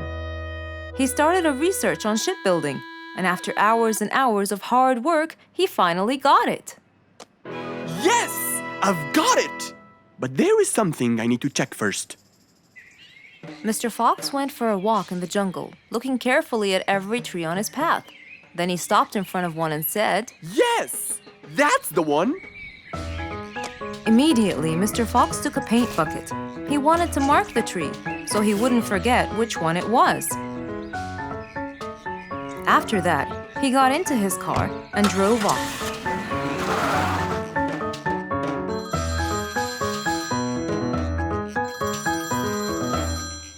When he got home, he called Woody to tell him that he had found the perfect solution to his problem. It only took a few minutes before... Oh, Woody, right on time. Come on, Mr. Fox, tell me. Okie dokie, come in. I finally figured it out. I never doubted you, Mr. Fox. I was sure you'd be the one to help me find an answer to my problem. Oh, don't mention it. Here you go. These are blueprints. They're guidelines that will help you learn how to build the ship easily. Woody started reading the blueprints thoroughly. He knew most of what was written in it, so he looked up and said, It's a lot easier than I thought. Thank you so much, Mr. Fox. Oh, but Mr. Fox, what about the materials that I'll need to build it? Here's a list of all the materials you'll need. And what about the kind of wood I should use, Mr. Fox? I did extensive reading, and I found out that our ancestors were famous for using teak in the process of building ships, as it's really stiff, strong, and it can also be shaped to have wide planks, which would help the ship to withstand the waves of the sea. But I know you don't know what teak is. Not everyone does. But come along. I think it would be better to show you the tree I found earlier in the jungle. Our jungle? Of course! Everything you dream of can be found in our beautiful jungle. Mr. Fox got into his car with Woody by his side and drove off. They headed towards the tree that Mr. Fox had marked earlier. Here's the tree. Huh? I have loads of that wood in my store, but I never knew that I could use it to build ships. I didn't know about teak either. But with a little bit of research, everything is open to you, my friend. Mr. Fox, I can't thank you enough. I'm really happy right now. I'll never forget what you've done for me. It's my pleasure, Woody. Now that I know what I should do, I'll go back and start building that ship for Nate as fast as I could. Thank you again, Mr. Fox. So, after helping his friend, Mr. Fox got into his car and drove away happily. You know, it's true what they say. A friend in need is a friend indeed.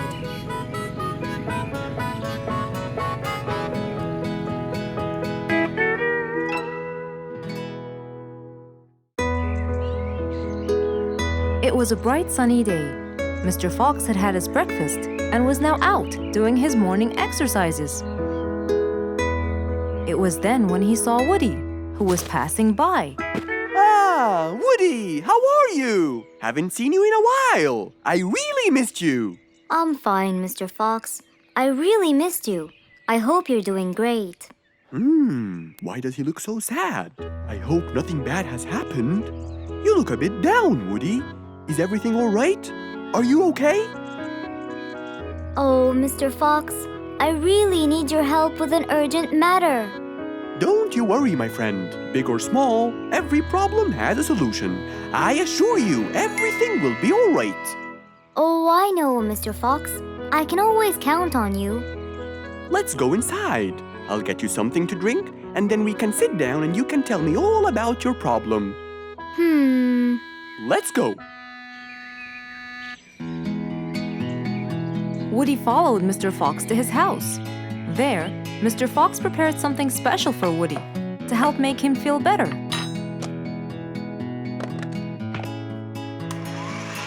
I made you some fresh orange juice. This will help you relax and cheer you up. Oh, you're very generous. I love orange juice. Thank you.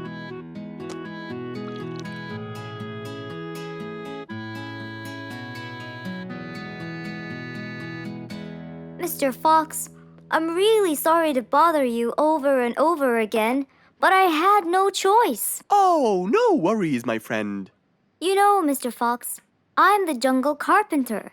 My business has been growing recently, and now I have many customers. Yes, you're a hard worker. You deserve it. I used to build boats for fishermen. I got famous for my skills, especially after I built Nate the fisherman. The boat of his dreams. He went and told everyone in the jungle about it. They overwhelmed me with requests. That's fantastic! I'm really glad to hear that. But Nate came to me yesterday and asked if I could build him a ship. One big enough for him and all his friends. As he is planning to go on a fishing trip. It's for a special trip, he said. Yes, I've heard about that. Well, the problem is, I've never built a ship before. And I have no clue what kind of wood I'm supposed to use. I don't know what to do. How will I build him the ship he needs without the proper wood? Will you help me, Mr. Fox? Whoa, that's a serious problem. I'm gonna have to look through my books. Well, you're never too old to learn something new. I could use some time. I'll call you as soon as I find a solution. I will be waiting for your call. I know you'll be able to help me, Mr. Fox. After Woody left, Mr. Fox started his researches on shipbuilding.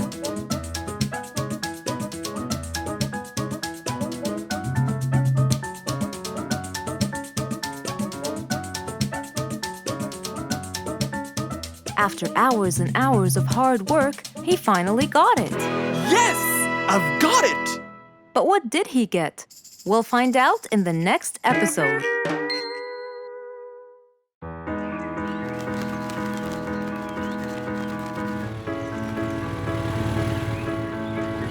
One beautiful spring morning, though tired and sleepy, Mrs. Sharpie the post owl was on her way to Alfie's house to deliver a parcel.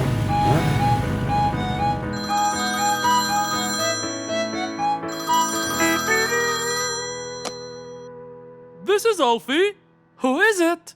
It's Chip, Alfie. How are you? I'm fine, thank you. Great! I sent you the new sheet music, which you have to rehearse. Of course. I will as soon as it arrives. As soon as Alfie hung up the phone, he heard a knock on the door. Good morning, Mr. Alfie. I have a parcel for you from Mr. Chip. Oh, thanks, Sharpie. I better start. Alfie took the parcel and got out the sheets. And then he went off to practice. Alfie the sea elephant was relaxing on the seashore, for it was his favorite place to be. He loved playing his violin, but suddenly the strings became so thin. And as he gave it a hard play, the strings snapped, and Alfie's face turned pale gray. Huh? Oh no! Not my violin! It's my one and only hobby! What shall I do? Oh, I know! I must go to Mr. Fox! Alfie walked towards Mr. Fox's place, hoping that he could help and solve his case.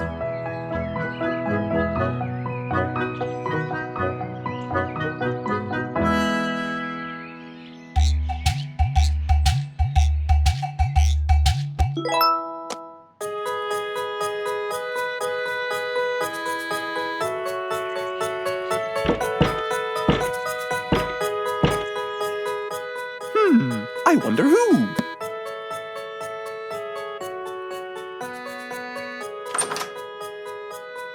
Alfie, our star musician. Welcome. Come on in. Thank you, Mr. Fox. Have a seat. Would you like some lemonade? Yes, please, Mr. Fox.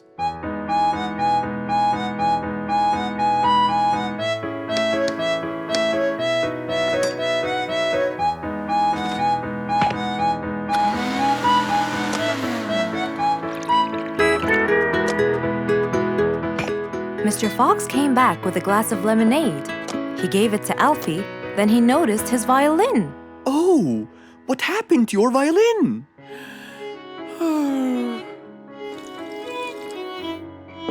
I was playing by the seaside, and suddenly the string snapped. What do you think I should do?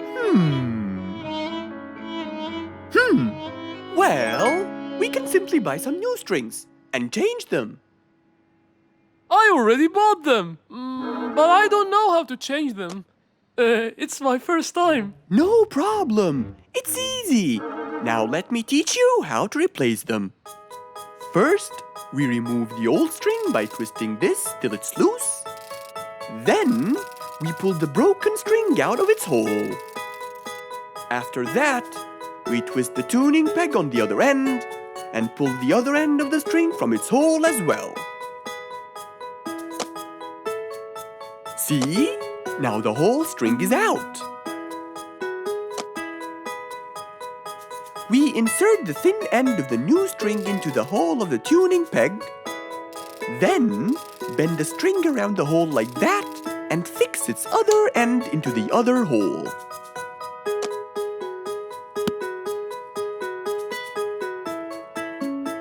And there's the other string as well. Finally! Go ahead and play it. Okay.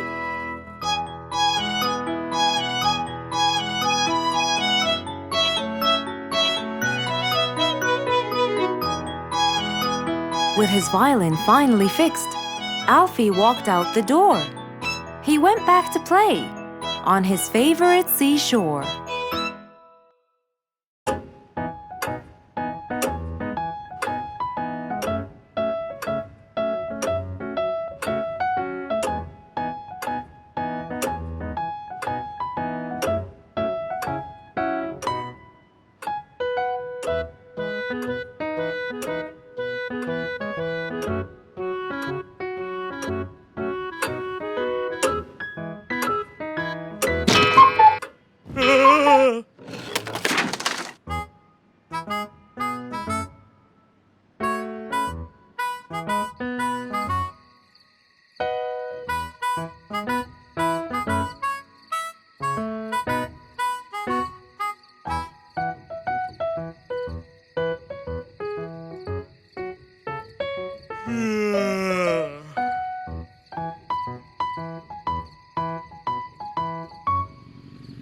It was past midnight. Mr. Sleeperson Koala was on his way home from work. The streets were empty and quiet. He was falling asleep. He tried really hard to keep his eyes open, when suddenly the car stopped for no reason. And Mr. Sleeperson didn't wake up, as if it was the hibernation season.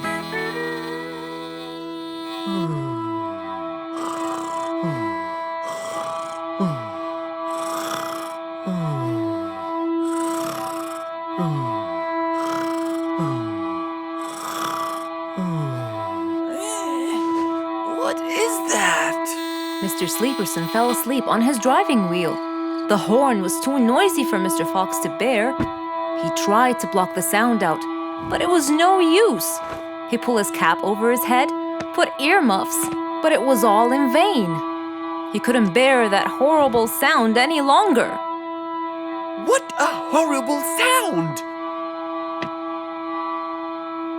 Who could it be this late at night? Oh no! Mr. Sleeperson! It's you again! What brought him here this time of night? And he slept on the driving wheel. Excuse me.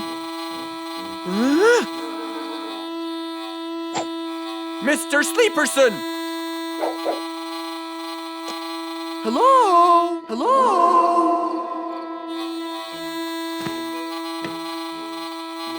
Oh, that's enough! What? Where? What time is it? It's 2 in the morning. And you fell asleep on your driving wheel in front of my house. Oh, Mr. Fox. Hello. Oh my, it's 2 a.m. Oh, you noticed?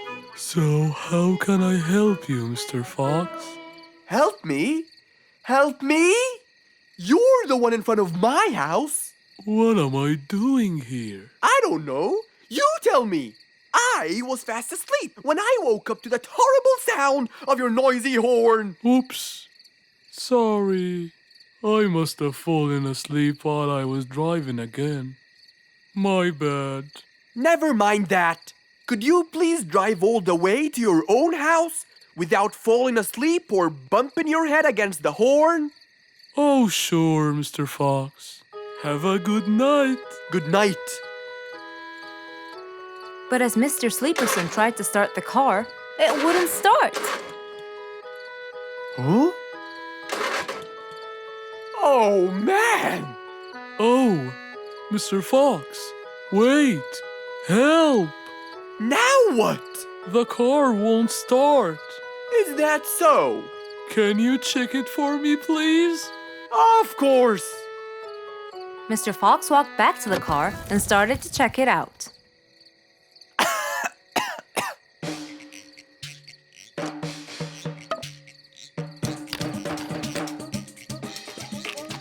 Everything seemed fine.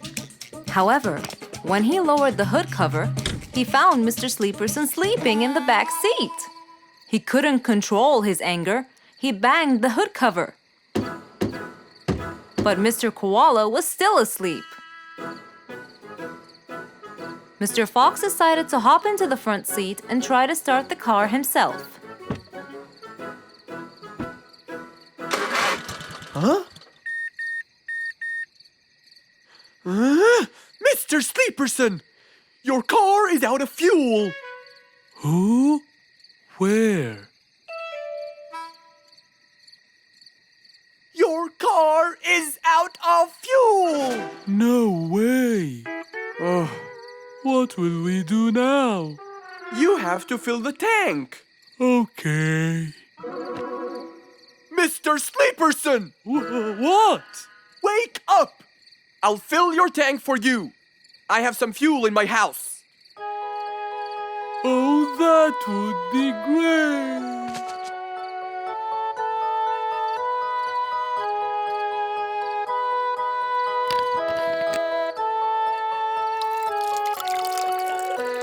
Mr. Sleeperson, it's all done. You can go home now.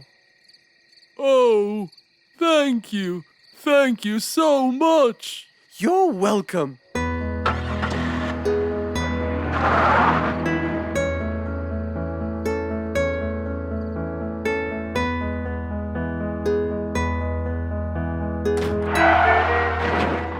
Oh, not again!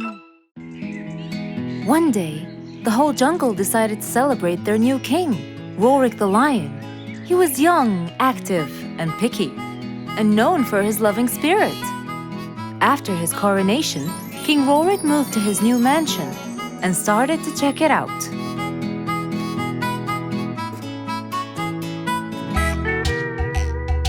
Great. And that's my throne, right? Exactly, Your Honor. Well, I'd better check it out. Yes, please do.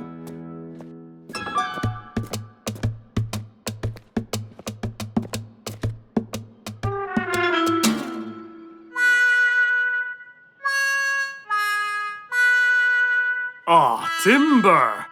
That's too uncomfortable. But Your Honor, it was made especially for you. Not good enough. With a sad look on his face, Timber went to call Mr. Fox and ask him for help. Meanwhile, Mr. Fox had just finished his morning exercises and was heading back home.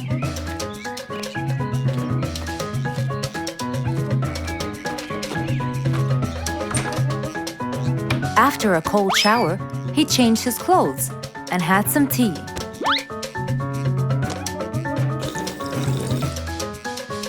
Then, he quickly read about the king's coronation in the newspaper.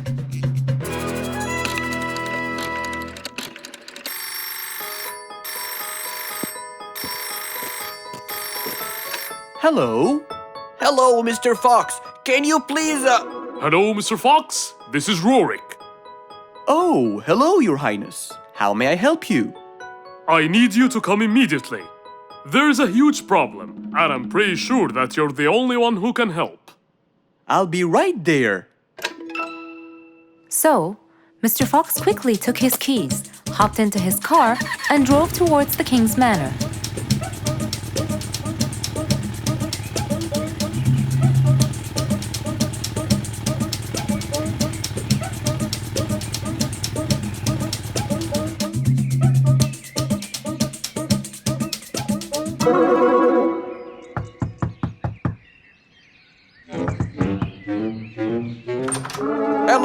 Fox, one moment, please.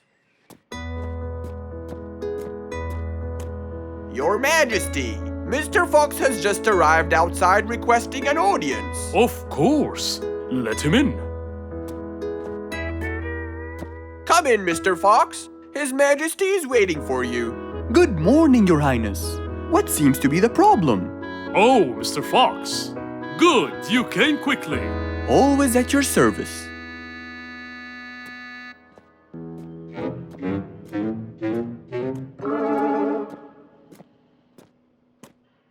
Well, I was at my coronation, and I thought I would check out my throne. But unfortunately, I felt too uncomfortable.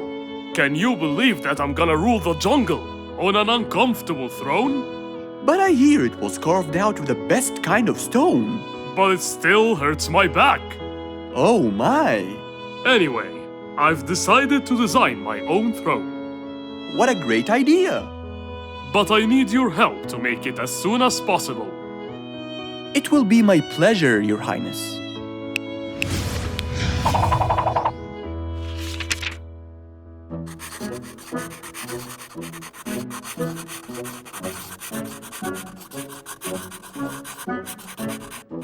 Mr. Fox designed a new throne for the king, but the king didn't seem to like it. I know just the thing for you. Mr. Fox took his tape measure and got to work. He took measurements and made estimations. This wasn't going to be easy, but Mr. Fox was gonna give it a try anyway. He hopped into his car and took off for the jungle store.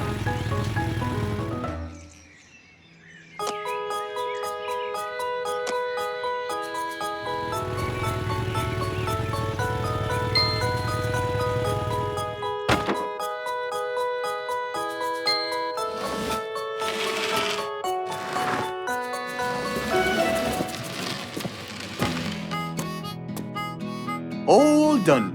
Can you please try it now? Wow! That's exactly what I wanted. Glad you liked it, Your Highness.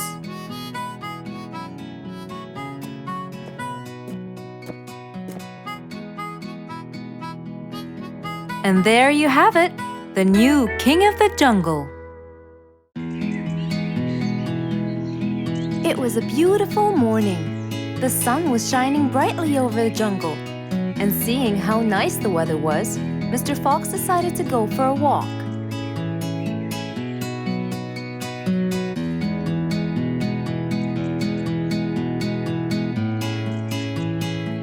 The birds were twittering, the bees were humming, and the flowers smelled pretty.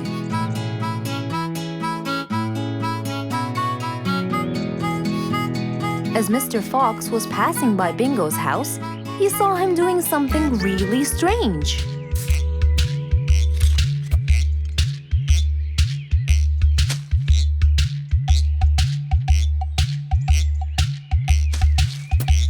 Bingo! What are you doing? I'm storing my favorite fruits to eat during the winter. But you can't just bury them. They'll soon rot. But what can I do, Mr. Fox? They only grow in the summer, and I love to eat them so much.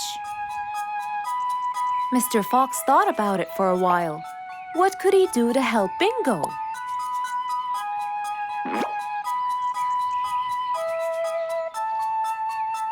Don't worry, Bingo. I think I have an idea. Really? What is it? You'll have to wait and see. I'll just run to my workshop, and I'll be back before you know it. Okay. Mr. Fox went back to his workshop and gave it some thought.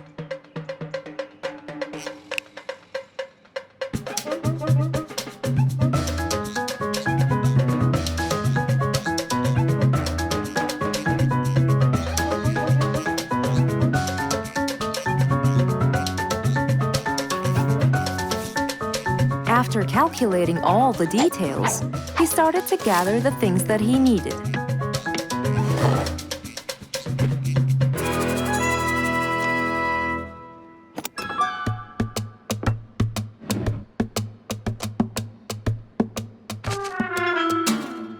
Then he took his toolbox and his car keys, and of course, the glass plates. He put them all in his car and was on his way.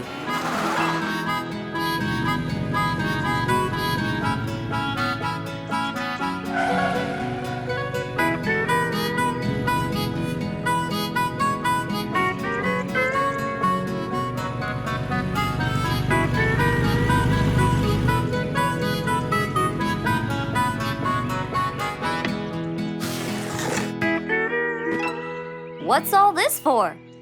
It's a surprise. I can't wait!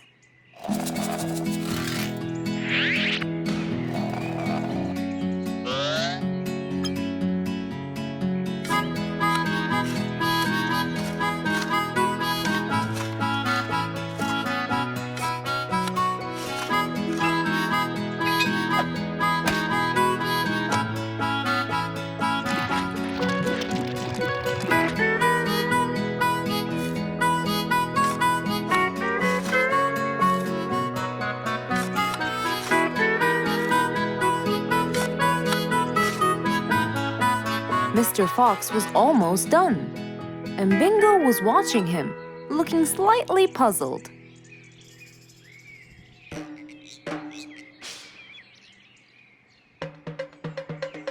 Here you go. You'll never miss pineapples again. So I can store them in here? No. You'll grow them in there. This is called a greenhouse. But it's not green, it's transparent. No. It's called green because we can grow green plants and fruits inside it whenever we want. Oh, so now I can have pineapples whenever I want? Yup. Anytime you want. Awesome! Thank you, Mr. Fox. Glad I could help. Here, this is for you, Mr. Fox. It's the best one I've got. Oh, that's very nice of you, Bingo. I love pineapples. Now you and I can eat them anytime we want. After helping out his friend, Mr. Fox went back to enjoy the rest of his day.